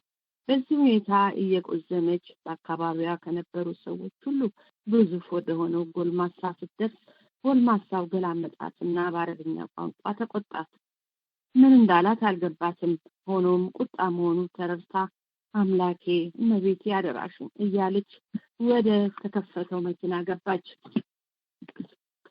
ሰውየው መኪና ውስጥ ገብቶ ወንበሩ ላይ ሲቀመጥ መኪናዋ ተናጠች። የመኪናዋ ሞተር ሲነሳ ድንገት የሙዚቃ ድምፅ አብሮ ማንባረቅ ጀመረ። የሙዚቃው ጩኸትና ድካሟ ተዳምሮ ራስ ምታት አስነሳባት። ጎልማሳውም ሾፌር በዙሪያ ያለው የመኪና አሽከርካሪዎችን እየገላመጠና መንገድ የዘጉትን በጥሩምባ በስድብ በጩኸት ገለል እያደረገ ትንሿን መኪና እያጣደፈ ጉዞውን ቀጠለ። ህይወትን የሚሆነው ሁሉ ግራ ስለገባት ህልም የምታይ መሰላት። ለግላጋ ወጣት ልጃገረድ በባዕድ ሀገር በማይገባት ቋንቋ ከሚያስፈራው ሰውዬ ጋር በመንከራተት ጉዞን ቀጠለች። የሾፌሩ ተንቀሳቃሽ ስልክ ድንገት አቃጨለ። እርሱም ጮክ ብሎ ጭቅጭቅ በሚመስል ድምፅ ንትርኩን ቀጠለ። በሁኔታው ተደናግጣ ወይ ፈጣሪ አለች። ራስ ምታቷም ጨመረ። በየት በኩል አድርጋ እንዴት እንደመጣች ሳታውቅ መኪናዋ አንድ ትልቅ ህንጻ ስር ቆመች። ሰውየው እጁን ወደ ኋላ ልኮ ፓስፖርት አላት። ምን ለምን አለች። አማርኛ የሚሰማ መስሏት ዞር ብሎ አይኑን አጉረጠረጠባት። በድንጋጤ ተርበትብታ ፓስፖርቷን ሰጠችው። ሰውየውም ፓስፖርቱን ይዞ ወደ ትንሿ ቢሮ ገባ። የህይወት ጉሮሮ በውሃ ጥም ተቃጥሏል። ሆኖም ውሃ ለመለመን እንኳን የሚያስችል የቋንቋ ችሎታ የላትም። ወይ ማዬ ላንቺ እኮ ብዬ ነው። ምን ነው ባገሬ ቆሎ ሻጭ ሆኜ በኖርኩ አለች። ሁሉ ነገር አስፈርቷት። ከጥቂት ደቂቃ በኋላ ሌላ ሰው ወደ መኪናይቱ መጣና ከበሩን ከፍቶ አበሻ ቆንጆ ቃላት በኋላ ሊባኖስ ጥሩ እንደሆነና ከምትመደብበት ቤት ለመጥፋት እንዳትሞክር ካደረገችው ደግሞ ከባድ ቅጣት እንደሚደርስባት ገለጸላት። እንደዚሁም በወር $150 እንደሚከፈላትና ከዚያም ላይ 50ውን ደላላው እንደሚወስድ በተሰባበረ እንግሊዘኛ ቋንቋ ካስረዳት በኋላ ከሻንጣዋ ጋር ወደ ሌላ መኪና ሲያዛውራት ራቧን መቆጣጠር ስላልቻለች ሻንጣዋን ከፍታ እናቷ የሰጧትን የድርቆሽ ላስቲክ አውጥታ እንደያዘች መኪና ውስጥ ገባች። ሌላ ጎረምሳ ሾፌር ከቢሮ ወጥቶ መኪናውን ማሽከርከር ጀመረ። ሰው ሳይሆን ዕቃ እንደጫነ በመቁጠር ሰላምታም ሳይሰጣት ወዴት እንደሚሄድ ሳይነግራት ሙዚቃውን ከፍቶ መኪናውን በፍጥነት መንዳት ጀመረ። ህይወትን የያዘችውን የድርቆሽ ላስቲክ ቀስ ብላ ከፍታ ድምፅ ሳታሰማ ተሸማቃ መቆርጠም ጀመረች። በኋላ መስታወት ሲያየት የነበረው ሾፌር ያን ጊዜ ድንገት ሳቁን ለቀቀና ሀበሻ ቺፕስ አላት። የኮንጎ ሰፈር ልጅ አይደለች? ተረ መሆኑ ገብቷታል። ቀልደህ ሞተዋል አለች በሆዷ። ከቤሩት ከተማ የ2 ሰዓት አሰልቺ ጉዞ በኋላ ባልቢስ የተሰኘ ከተማ ደረሱ። በውሃ ጥም እንደተቃጠለች ከአንድ ትልቅ አጥር ግቢ በር ሲደርሱ አንድ የተጎሳቆለ አረብ በሩን ከፈተላቸው። መኪና ወደ ግቢው ስትዘልቅ የህይወት ልብ አፈተልካ ልትወጣ ምንም አልቀራትም። ምን ያደርጉኝ ይሆን የሚል ስጋት ስላለባት እያንዳንዱ እንቅስቃሴ ያስፈራታል። በባለ 3 ፎቅ መኖሪያ ቪላ በረንዳ ላይ የበረንዳው ግማሽን የምታክል የሚብለጨልጭ ቀሚስ የለበሰች ወይዘሮ ወዲና ወዲያ ትላለች። ሾፌሩም ወርዶ በረንዳው ላይ የምትንጎማለለውን ሴትዮ ካናገራት በኋላ ከመኪናው ውስጥ የህይወትን ፓስፖርት አውጥቶ ለዘበኛው ሰጠው። እሱም ፓስፖርቱን ተቀበለና አንከስ እያለ ወደ ቪላው ገባ። የፊሊፒንስ ዜጋ የሆነች ሌላ ሴት ከቤት ወጥታ ህይወትን በንቀት እያየቻት ነይ ብላ 2 አልጋና ሻንጣ ብቻ ወዳለበት ምድር ወደ ቤት ውስጥ ወዳለው አንድ ጠባብ ክፍል ይዛት ገባች። አንደኛው አልጋ ዕቃ ስለነበረበት የእርሷ እንዳልሆነ ገባት። ቀደም ሲል ኮስተር ብላ የነበረችው የፊሊፒንስ ሴት አሁን ፈገግ ብላ ስሜ ሲናዳ ይባላል፣ ከፊሊፒንስ ነው የመጣሁት። በዚህ ቤት የምግብ ማብሰልና የጽዳት ሰራተኛ ነኝ አለቻት በእንግሊዘኛ ቋንቋ። ሲናዳይ ራሷን እያስተዋወቀች ሳለ ማዳም ወይም በቤቲቱ በድንገት ከፎቅ ላይ በጩኸት ሲናዳይ ስትል ሲናዳይ ንግግሯን ሳትጨርስ እንደ ልጅ በራ ደረጃውን በሩጫ ወጥታ ከመቤቲቱ ጋራ ተናግራ ወዲያው ተመልሳ ህይወትን ወደ ላይ ይዛት ወጣች። እመቤቲቱም ስምሽ ማን ነው ስትላት ህይወት አለችና ምን ስትላት ሀዋ አለች ደንግጣ። ሁለተኛ ፎቅ ላይ ባለው ሰፊ ሳሎን በተብረቀረቀ ሶፋ ላይ የተቀመጠችው ማዳም የሀዋን ፓስፖርት እንደማራገቢያ እያወዛወዘች ቁና እየተነፈሰችና በንቀት እየገላመጠቻት የሆነ የስራ መመሪያዎችን ማስጠንቀቂያዎችንም ያለምንም ፋታ እየተንጣጣች ነገረቻት። ሀዋ እመቤቲቱ የነገረቻት አንዱም አልገባትም። ወደ ክፍሏ ተመልሳ ከገባች በኋላ ግን ሲናዳይ ምን እንዳለቻት እንዲህ ስትል በዝርዝር ነገረቻት። የአልጋ ቁራኛ የሆኑ የባሏን እናት መንከባከብ፣ መመገብና ጽዳታቸውን መጠበቅ መደበኛ ስራዋ እንደሆነ ገለጸችላት። ከዚህ ቤት እጠፋለሁ ብትል ፓስፖርቷ በእጇ ስላለ በፖሊስ አስፈልጋ እንደምታሳስራት፣ ምንም ዕቃ ያለ ፈቃድ እንዳታነሳ፣ ከባሏ ጋር ምንም አይነት ግንኙነት እንዳታደርግና ብታደርግ ግን እንደምታርዳት እንዳስጠነቀቀቻት ገለጸችላት። የእመቤቲቱን የሥራ መመሪያና ማስጠንቀቂያ ከሰማች በኋላ ከድካማ የተነሳ ጭልጥ ያለ እንቅልፍ ወሰዳት። ከእንቅልፏ ያባነናት ከጎኗ የተኛችው የሲናዳይ ቅዠት ነበር። አልፈልግም፣ አትንኩኝ እያለች በእንቅልፍ ልቧ በአረብኛ በእንግሊዘኛና በአገሯ ቋንቋ ትቃዣለች። በስመ አብ ወወልድ ብላ አማተበች ሕይወት። ወዲያውም ሲናዳይ ድንገት ከተኛችበት ተነስታ ተነሺ አለቻት። ሐዋ ለምን እንደቀሰቀሳቻት ባይገባትም ተነሳች። በቅርባቸው ባለው ለነርሱ ብቻ የተመደበላቸው መጸዳጃ ቤት ገብተው በፍጥነት ከተጣጠቡ በኋላ ወደ ስራቸው ተሰማሩ።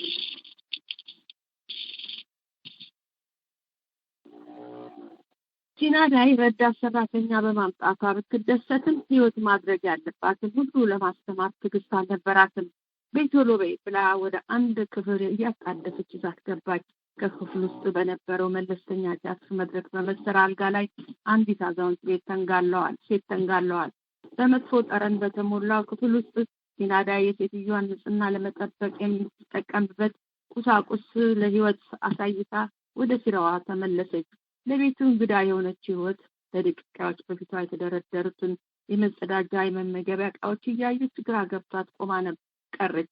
ድንገት ሴትዮዋ እጃቸውን ሲያንቀሳቅሱ ሁለት ሰው ያለ መስሏት ደነገጠች።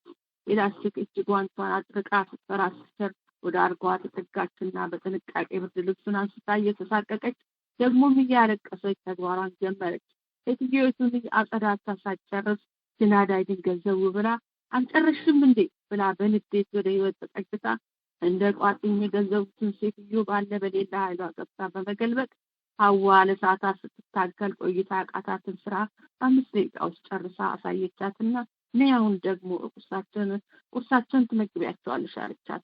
ሐዋ ሴትዮዋን ቁርስ ካበላች በኋላ ቤት ማጽዳት ጀመረች። ሁለቱም የቤተሰብ አባላት ሲናዳይ ያዘጋጀውን ቁርስ ሲመገቡ ሐዋ መኝታ ቤት ውስጥ ጠራርግ አልጋ ስታነጥፍ ሽንት ቤቶችን ስታጸዳ እኩለ ቀን ሆነ። ሐዋና ሲናዳይ ከሰዎቹ የተረፈውን ቁርስ እንደገና ተመግበው እንደገና መደበኛ ስራዋን የሆነውን አልጋ ላይ የተኙትን አዛውንት ማጽዳት፣ ምሳ ማብላት፣ ራት ማብላት፣ እግር ጀርባና ለሰዓታት ማሸት ቀጠለች። በህልማ ኮንጎ ሰፈር ደሳሳ ጎጆ ውስጥ ከእናቷና ወንድሞቿ ጋር እያደረች ለ6 ወር ቆየች። በልጅነት አእምሯ በአጭር ጊዜ በቀላሉ አረበኛ ቋንቋ ለመደች። ነገር ግን ከእርሷ በፊት ይህንን ስራ ስትሰራ ስለነበረችው ኢትዮጵያዊት ሲናዳይ የነገረቻት ታሪክ ሁሌም እረፍት ይነሳታል። 3 ዓመት አገልግላ ወደ ሀገሬ ልጅ ዘመዶችን ልጠይቅ ስትል ማዳም ከልክላ ከተጨቃጨቁ በኋላ የት እንዳደረሷት እንደማታውቅ እቃዋና ልብሶቿን በሌሊት አውጥተው ቆሻሻ ውስጥ እንደጣሉት ከሲናዳይ ስለሰማች ደሞዟን እንኳን ለመጠየቅ ትፈራ ነበረ። የምታገኘውን ገንዘብ ሁሉ ለቤተሰቦቿ ትልካለች። ስልክም ስትደውል ከሚነጋገሩበት የሚላቀሱበት ይበልጣል። ልጄ ዓይንሽን ሳያሳይ ፈጣሪ አደራውን እንዳይወስደኝ የወንድሞችሽን ነገር አደራ ሲሏት የልጅነትና የወጣትነት እድሜዋን በቅጡ ሳታጣጥም መሰደዷ እንደዚሁም ከምትወደው ትምህርት መለየቷ እናቷን በመጦሪያ ወቅት የሰው ሀገር ሰው ስትንከባከብ ወገቧ መቆረጡ ያስለቅሳታል። በዚህ ሁኔታ ስራዋን እየሰራች ሳለች ድንገት በአልጋው ላይ የተኙት አዛውንት ሴትዮ የጤና ሁኔታ እያሰጋ በመምጣቱ የግል ሐኪማቸው የልብ ቀዶ ጥገና እንደሚያስፈልጋቸው በማስታወቁ በውጭ ሀገር የሚኖሩ ልጆቻቸው ተነጋግረው ሴትዮዋ ወደ ጀርመን ሀገር ሄደው እንዲታከሙ ወስነዋል። ሐዋም እንድታስታምማቸው ስለፈለጉ ለእርሷ ሳይነግሯት አብራ እንድትሄድ ለጉዞ አዘጋጅተዋታል።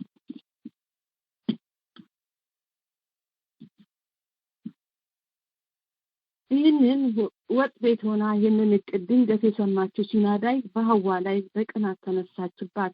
በሆነው ባልሆነው ትከሳት፣ ታመናጭቃት፣ እቃዋንም ታበላሽ ጀመር። ሐዋ ግራ ተጋባች። ደህና ሰው ነበረች፣ ምን ሆና ይሆን እያለች ስታሰላስል ሲናዳይ ግን የሐዋን ጉዞ ለማደናቀፍ ወጥመድ ማበጀት ጀመረች። ለዚህም እንደ ማጥመጃ የተጠቀመችበት ሐዋን ወዳታለሁ እያለ ሲያስቸግራት የነበረው ዘበኛ ነው። ሐዋ እንደ ወትሮዋ የባለቤቶችን አልጋ ልታነጥፍ ትልቁን አልጋ ጫፍ ላይ ስትደርስ ብላ ስትጨረጨር ከኋላዋ ድንገት አንድ ነገር ሰፈረባት። ለመጮህ ስትሞክር ራሷን ተጭኖ ከፍራሹ ጋር አጣበቃትና ከሲናዳይ ጋር ተባብሮ ወንድ የማታውቀው ህይወት ዘበኛው ደፈራት። እኔ ስንት ዓመት እዚህ ቤት ሰርች ለፍቼ ስንት ጊዜ ብቻዬን ስኖር በሴትዮዋ ባልና በልጆቻቸው ስደፈር ኖሬ አሁን አንቺ አውሮፓ ልልኩሽ እንዳሰቡ በመስማቴ ቀንቼ ነው ይሄንን እንዲፈጸምብሽ ያደረኩት። አሁን ታርግዣለሽ፣ ማዳም ደግሞ ያረገሽው ከባሌ ነው ብላ አንገትሽን ትበጥስሻለች አለቻት። ዘበኛው ሮጦ ከወጣ በኋላ በር ስር ሰው እንዳይመጣ ተጠብቅ የነበረችው ሲናዳይ ህይወትም ከሆነባትና ከሰማችው ነገር የተነሳ ዓለም ተገለባበጠባት። ኩርምት እንዳለች ፍቅ ብላ አለቀሰች። ምን እንደምትል ለማን አቤቱታን ማቅረብ እንደምትችል ግራ ገባት።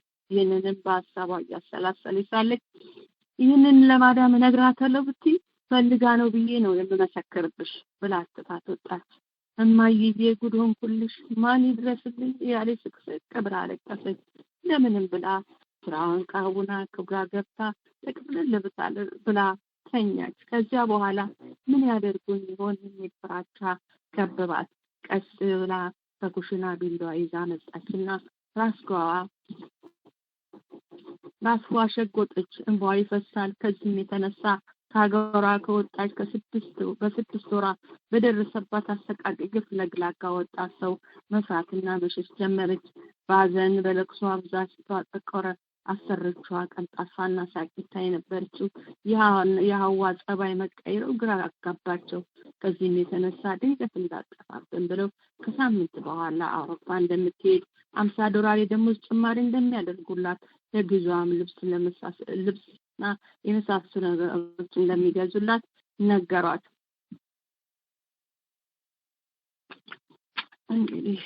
ይህንን እንግዲህ ረዘም ይላል፣ ግን አንድ ቦታ ልድረስ ብዬ ነው። ይቅርታ ግን ይሁን ቀጥይ፣ ጨርሹ ብዙ ሰው ስለሌለ። እሺ የሚያልቅ አይደለም፣ ግን አንድ ቦታ ላይ ልቁም ብዬ ነው። እሺ አሰቃቂ ግፍ እሺ በሀዘን በለቅሶ ብዛት ፊቷ ጠቆረ። አሰሪዎቿም ቀልጣፋና ሳቂታ የነበረችው የሀዋ ጸባይ መቀየሩ ግራ አጋባቸው። ከዚህም የተነሳ ድንገት እንዳጠፋብን ብለው ከሳምንት በኋላ አውሮፓ እንደምትሄድ $50 ጭማሪ እንደሚደረግላትና ለጉዟም ልብስና የመሳሰሉ ነገሮች እንደሚገዙላት ነግረዋት ለመጀመሪያ ጊዜ ወደ ዋናው ከተማ ወሰዷት። የልብስ ሱቅ ከፍተኛ ደረጃ ያለውና ልዩ ቢሆንም ሀዋ ውስጧ ስለተጎዳ ምንም ሳይመስላት እንደወጉ ያየችው ሸምታ ተመለሰች።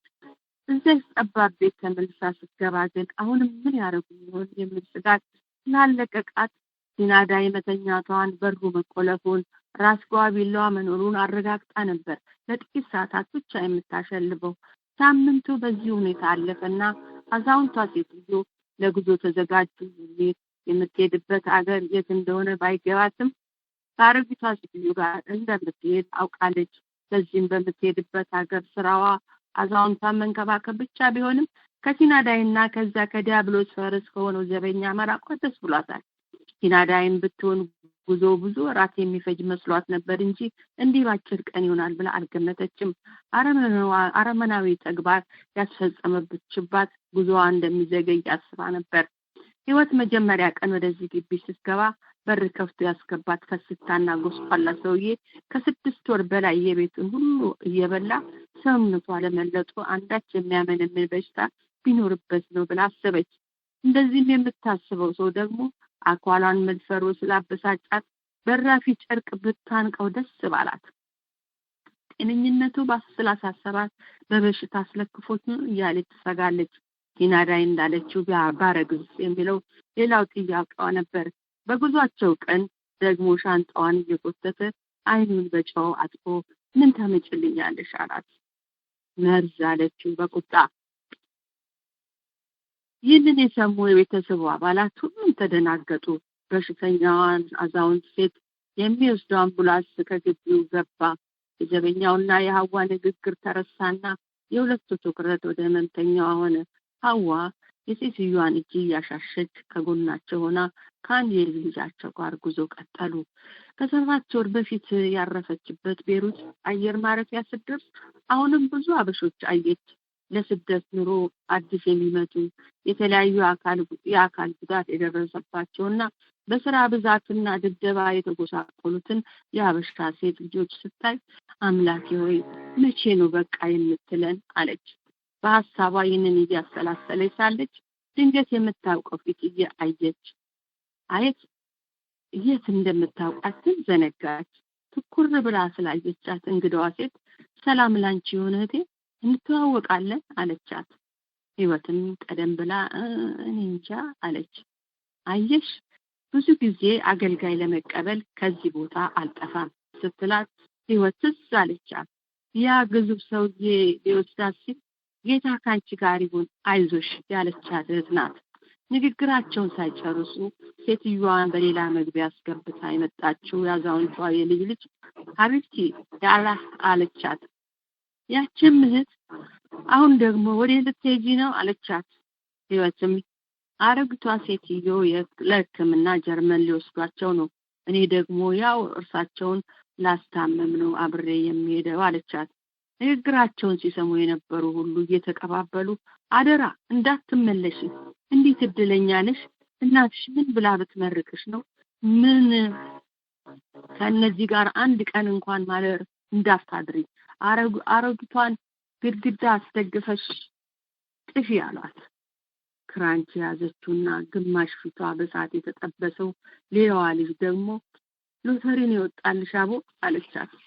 ሁለቱ እየተቀባበሉ የነገሯት ነገር ህይወት ግራ አስጋባት። ምን ማለታቸው ነው? አገሩ እንጂ ሴትዮዋና ስራዬ እንደሆነ አይለወጥ እያለች የሁለቱን ሴቶች አባባል ስታሰላስል ትኩር ብላ ስታያት የነበረችው ያቺ ሴት ጠጋ ብላ ሰው ዓለሙን ሁሉ ቢያተርፍ ነፍሱን ግን ቢያጎድል ምን ይጠቅመዋል ይላል መጽሐፍ ቅዱስ። ጌታ ካንቺ ጋር ይሁን ተከናወኝ አለቻት። ህይወት ያለቻን ነገር ባይገባትም ይህችን ልጅ እዚህ ሀገር ስገባ አግኝቻት መርቃኝ ነበር። ገደም ልጅ ናት። እኔ ፈርቼ ስሜን ስቀይርና ማተቤን ስበጥስ እሷ ግን በአረብ ሀገር አውሮፕላን ማረፊያ የእግዚአብሔርን ቃል መጽሐፍ ቅዱስን ትናገራለች እያለችና የልጅቷን ድፍረት እያደነቀች በሌሎቹ ልጆች በእርሷ እድል ንቅናት እየተገረመች ሳለች ያቺ በሜካፕ ብዛት ኮክወፍ የመሰለች ያሰሪዋ ልጅ በመምጣቷ ተከትላት ተጓዘች። አሁን የአረበኛ ቋንቋ በማወቋ ብዙ አልተደናገረችም።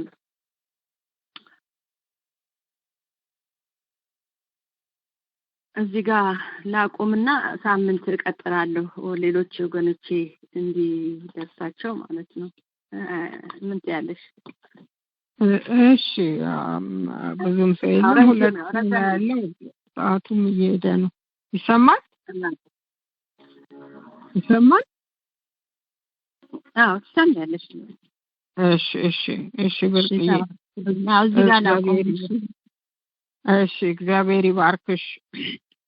ተባረኪ፣ ዘመንሽ ይባረክ፣ ባርኮ ለበረከት ያድርግሽ፣ ጸጋውን ያብዛልሽ፣ ፊቱን ያብራልሽ። በጣም ድንቅ ነው። እግዚአብሔር ይባርክሽ። በጣም አስገራሚ ደግሞ አሳዛኝ ታሪክ ነው። እግዚአብሔር መልካም ነው። እንግዲህ ዘር ተዘርቷል፣ እግዚአብሔር ደግሞ ያበቅላል ራሱ። እግዚአብሔር ይባረክ። ክብር ለአምላካችን ይሁን። ሃሌሉያ። ተባረኪ እህታችን፣ ተባረኪ። ሃሌሉያ። እህቴ ቅድስትዬ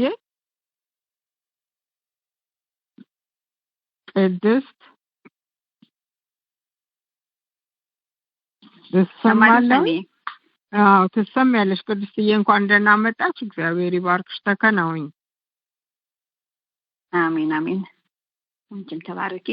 ቅዱሳን እንደምናደራችሁ እንደምናላችሁ በያላችሁበት ስፍራ የጌታ ጸጋና ሰላም በያላችሁበት ይብዛላችሁ።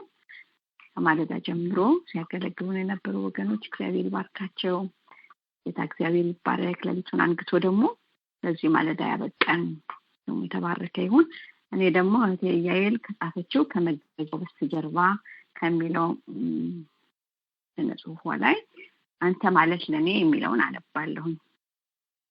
አንተ ማለት ለኔ ጭው ባለ በረሃ ጥሜን ልታረካ የፈለቅ ውሃ፣ አንተ ማለት ጌታ ሕይወት ዓለም ላሜ በሰላም በደስታ ዘመንና እርዛሜ፣ አንተ ማለት እኮ በጠላት ተወግቶ በሰው ለተጎዳ ለሚጠሩ ጋሻ ለወደቀ ምርኩስ ደርሰህ የምትረዳ በዘላለም ፍቅር በማይሻር ኪዳን ሰውን ሁሉ አፍቃሪ የድሃ አደግ አባት የመበለት ዳኛ ምስኪንና አክባሪ የረፍቴ ምክንያት አንተ ለኔ ጌታ ሰላምህ ያኖረኝ ውስጤን ያረጋጋ የነፍሴ ፎይታ አንተ ማለት እኮ በመስቀል ላይ ጣር አምጣ የወለድከኝ ጠፍቼ እንዳልቀር ፈልግ ያገኘኸኝ ትናንት ባንተ አልፏል ያንተ ነው ዛሬ በእምነት አየዋለሁ በእጅህ ነው ነክሬ ጠላት በዚህ በዚያ ማስመሰል ጥበብ ዙሪያዬን ሲተጋ በስውር መርዛም ጦር ምስኪኗን ሊወጋ መረብ እየጣለ ወጥመድ ሲዘረጋ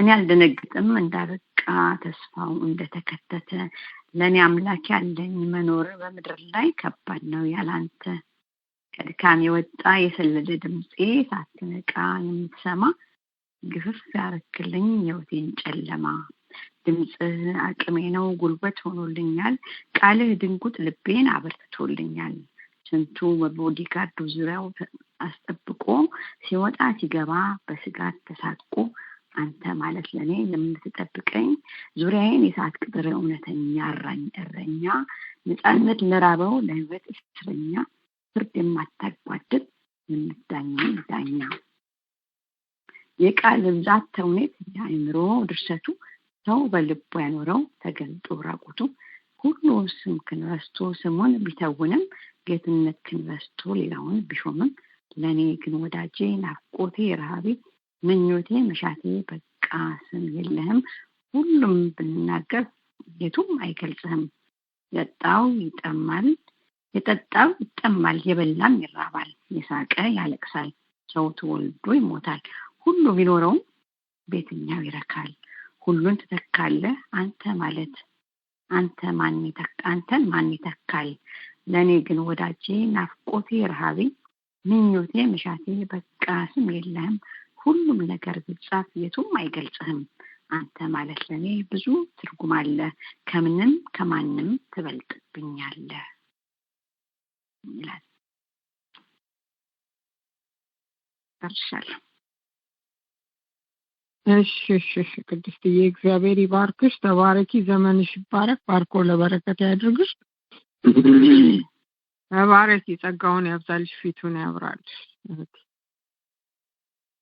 እውነት እግዚአብሔር ለኛ ድንቅ ነው ሃሌሉያ ክብር ለአምላካችን ለእግዚአብሔር ይሁን የረዳን ያገዘን እግዚአብሔር ይባረክ ክብሩን እሱ ጠቅልሎ ይውሰድ ሩት የቡኤዝ ከተመቸሽ መጨረሻ ላይ ስላልሽኝ ሰላም ላንቺ ይሁን አሜን ሩት የተባረኪ ተከናወኝ እህቴ አሜን ሰላም ለእናንተ ይሁን የቢረከኖች የረዳን ያገዘን እግዚአብሔር የተባረከ ይሁን የግጥሜ ርዕስ ይሄ ነው ፍቅር ይላል ይሄ ነው ፍቅር የሚያወርድ እስከ መቃብር ባዶ ሆኖ መቃብሩ አይታ እንኳን ተስፋ ቆርጣ ከንፈሯን መጣ አልተመለሰችም ፍለጋዋን አላቋረጠችም ይሄ ነው ፍቅር የሚያወርድ እስከ መቃብር አይኗ በእንባ ሞልቶ ስትባዝር ከመቃብር ባሻገር አየች ቆመ ሰው መስሏት አትክልተኛው ባክህ መልስልኝ ለኔ ስጠኝ ዛሬም ወደዋለሁ እፈልገዋለሁ ማርያም ብሎ ጠራት አትክልተኛ የመሰላት ረቡኒ ብላ ልትጠመጠምበት ቆይ ልጄ አላት አልታየሁም በአብ ፊት ይሄ ነው ፍቅር የሚያወርድ ከመቃብር እኔ ኢየሱስን ምን ያክል እወደዋለሁ እህቴ ኢየሱስሽን ምን ያክል ትወጂዋለሽ ወንድሜ ኢየሱስህን ምን ያህል ትወደዋለህ ጨርሻለሁ ሰንዬ ሩትዬ እግዚአብሔር ያብዛልሽ ይጨምርልሽ ተባረኪ ባርኮ ለበረከት ያድርግልሽ በብዙ ስነ ጽሁፍ ተገለጪ ተባረኪ እህታችን ሁሉ ጊዜ ተባረኪናልሽ ተባረኪ ሩትዬ ትውልድሽ ዘርሽ ይባረክ ሃሌሉያ እንደ እግዚአብሔር ያለ ማንም የለም የረዳን ያገዘን እግዚአብሔር ይባረክ ክብሩን ሁሉ እሱ ጠቅልሎ ይውሰድ ይገባዋልና ይሄ ጌታ ሃሌሉያ እናመሰግንሃለን እግዚአብሔር። አቤት በጋሻው ነኝ። በጋሻውዬ እንኳን ደህና መጣህ። እግዚአብሔር ይባርክ። አለ ስነ ጽሁፍ ትሰጠናለህ? አዎ አጭር ስነ ጽሁፍ አነባለሁ። ደግሞ አጭር ማስታወቂያ ማለት ነው። 3 ደቂቃ ቀርቶናል። እሺ ተባረክ ወንድሜ። ተከናወን በጋሻውዬ። አሜን። ከሰውነት ጀምሮ እስካሁን ድረስ ያቀረባችሁ ሁሉ እግዚአብሔር ይባርካችሁ፣ ጸጋውን ያብዛላችሁ። አሁን የምትሰጡትን እግዚአብሔር ይስጣችሁ። ሶሻል ሚዲያዎች ለክስ ቀረቡ የሚለውን ነው ከዚህ በፊት ያነበብኩትን ማነበው። ምክንያቱም እንደምታዩት ከህፃን ጀምሮ እስከ ሽማግሌ ተማረ ያልተማረ ሁሉ አሁን በሶሻል ሚዲያ ቁጥጥር ስር ውስጥ እንደሆነ እናውቃለን። ወንጌልን የሚሰርቁ እዛ ውስጥ እንዳለ እናውቃለን። በጣም ጌታ በዛ እየተጠቀመ ሰዎችን እያገናኘ እኛንም ይኸው እንደዚህ እየባረከን ያለው በሶሻል ሚዲያ ነውና ግን ደግሞ ያው ጥፋትም ክፋትም ሁሉ ነገር እዛ ውስጥ አለና ይሄን ደጋግሜ የማነበው ብዙ ጊዜ በዓላማ ነው። እኛ ደግሞ ጸጋውን ያበዛልን ሰዎች ጨውሃ ልትቀዳ ወረደች የሚባል አባባል አለ አይደለም? እዛ በኋላ ምን አቀረች እንደሚባለው እንዳይሆንብን በጣም በጥንቃቄ ልናደርግ እንደሚገባ እሱ ነው። ማስታወቂያን አስቀድማለሁ። ይሄ የሚቀዳው የ2 ሰዓት የስነ ጽሁፍ አገልግሎት በዩቲዩብ ላይ ታገኙታላችሁ። ያመለጣችሁ ወይም እንደገና መስማት የምትፈልጉ የቤሪያ አርት ሚኒስትሪ ወይም ደግሞ የበጉ ቲዩብ ብላችሁ ሰርች ስታደርጉ ታገኙታላችሁ። እንዲሁም አሁን ጁላይ ላይ ያለው የቤሪያ ቴሌኮንፈረንስ መጽሔት ይዘጋጃል። እዛ መጽሔት የሚሆን ግጥሞችን፣ ስነ ጽሁፎችን ወይም ደግሞ ምስክርነትም ቢሆን አርቲክል የሚያስተምር ለእግዚአብሔር ሕዝብ የወቅቱ የምትሉ ልባችሁን የሞላ ካለ ጽፋችሁ አዘጋጅታችሁ ልትልኩልን ቶሎ ብላችሁ እስከዚህ ወር መጨረሻ ድረስ አደርሱ። ያው በትህትና እንጠይቃለን። አነባለሁ ጽሁፌን። ሶሻል ሚዲያዎች ለክስ ቀረቡ። ሶሻል ሚዲያዎቹ ፌስቡክ እና ዩቲዩብ እንዲሁም ቲክታክ ክስ የተመሰረተባቸው ያለ ዓላማና ያለ ልክ የቅዱሳንን ጊዜ በመዝረፋቸው አዲክት በማድረጋቸው እንደሆነ ታውቋል። ተከሳሾቹ እኛ በአግባቡና በዓላማ ለተጠቀመብን የእግዚአብሔርን ሐሳብና ፈቃድ ከማስተላለፋችንም በላይ ለቅዱሳን መታነጽና ለነፍሳት መዳን ምክንያት እንሆናለን። በአንጻሩ ደግሞ ዋዛ ፈዛዛ ስራ ፈትና ዓላማ የለሽ ክርስቲያን ካገኘን እያሳሳቅን በቀላሉ ተብትበን ጸጋውን ላጭተን ባዶ አድርገን ዓለማዊ ምኞትን ሞልተን ያለ ፍሬ ለማስቀራት በትጋት እንንቀሳቀሳለን በማለት ቁርጥ ያለ ምላሻቸውን ሰጥተው ከክሱ ነፃ ሆነዋል። የዛሬ ያለን ይሄ ነው። እግዚአብሔር ይባርካችሁ። እግዚአብሔር ይባርክ። በጋሻው እየተባረክ ባርኮ ለበረከት ያድርግ፣ ጸጋውን ያብዛል፣ ፊቱን ያብራል። በብዙ ስነ ጽሁፍ ተገለጽ። በጌታ በኢየሱስ ትውልድ ዘርህ ይባረክ። እግዚአብሔርን ስላንተ እጅግ አድርገን እናመሰግናለን። አንድ ጥያቄ አለኝ በጋሻውዬ። በጋሻው ሰማለሁ። ጁን ነው ጁላይ ነው ኮንፈረንሱ? ኮንፈረንሱ ከጁላይ 11 እስከ ጁላይ 13 ነው። ጁላይ ነው። ጁላይ ነው። ኦኬ እሺ ተባረክ ወንድማችን፣ እግዚአብሔር ይባርክ። ተባረክ ወንድሜ። ሃሌሉያ። ክብር ለአምላካችን ለእግዚአብሔር ይሁን። የኛም ፕሮግራም ጨርሰናል። ተባረኩ። ቀጥላችሁ የምትገቡ ትቀበሉናላችሁ። ይቅርታ አንድ ጊዜ ይቅርታ በጋሻው በደንብ ግልጽ አድርገህ ይቅርታ። አንድ ጊዜ መግቢያው በ10 ነውና ሐሙስ ይጀመራል። በደንብ ሌላም ያልሰማ ጉባኤ ስላለ በጋሻው በደንብ በጥራት ብትናገር ጥሩ ነው ብዬ ነው። ተባረኩ። ይቅርታ። ከ10 እስከ 13 ነው እስከ 14? እሺ 13 ነው። እሺ ይናገራል። ቀጥል በጋሻው። መንጌ እግዚአብሔር ይባርክ። እውነት ነው፣ ደጋግሞ በዚህ መስመር ላይ ተነግሯል። ሙሉ ቀን የሚሆነው 11 እስከ 13 ነው። ግን ሐሙስ ምሽት ነው ያው በተለመደው በየዓመቱ የሚካሄደውና ያን እንድታስቡና ቀደም ብላችሁ እንድትገኙ ይሁን። ማለት በ10 ይጀምርና ጁላይ 10 ማታ ከዛ በኋላ 11 12 13 ሙሉ ቀን ፕሮግራሙ ይካሄዳል ማለት ነው። ተባረክ ወንድማችን ተባረክ። ይባርክ። ክብር ለአምላካችን ይሁን። ዘላለምዬ፣ ብርቅነሽ፣ ቅድስት፣ ሩት፣ የብዕዝ፣ በጋቻው እግዚአብሔር ይባርካችሁ፣ ያብዛላችሁ፣ ይጨምርላችሁ። ጌታ ቢፈቅድ ብንኖር ደግሞ ሳምንት እንገናኛለን እንደ እግዚአብሔር ፈቃድ። ተባረኩ ተባረኩ።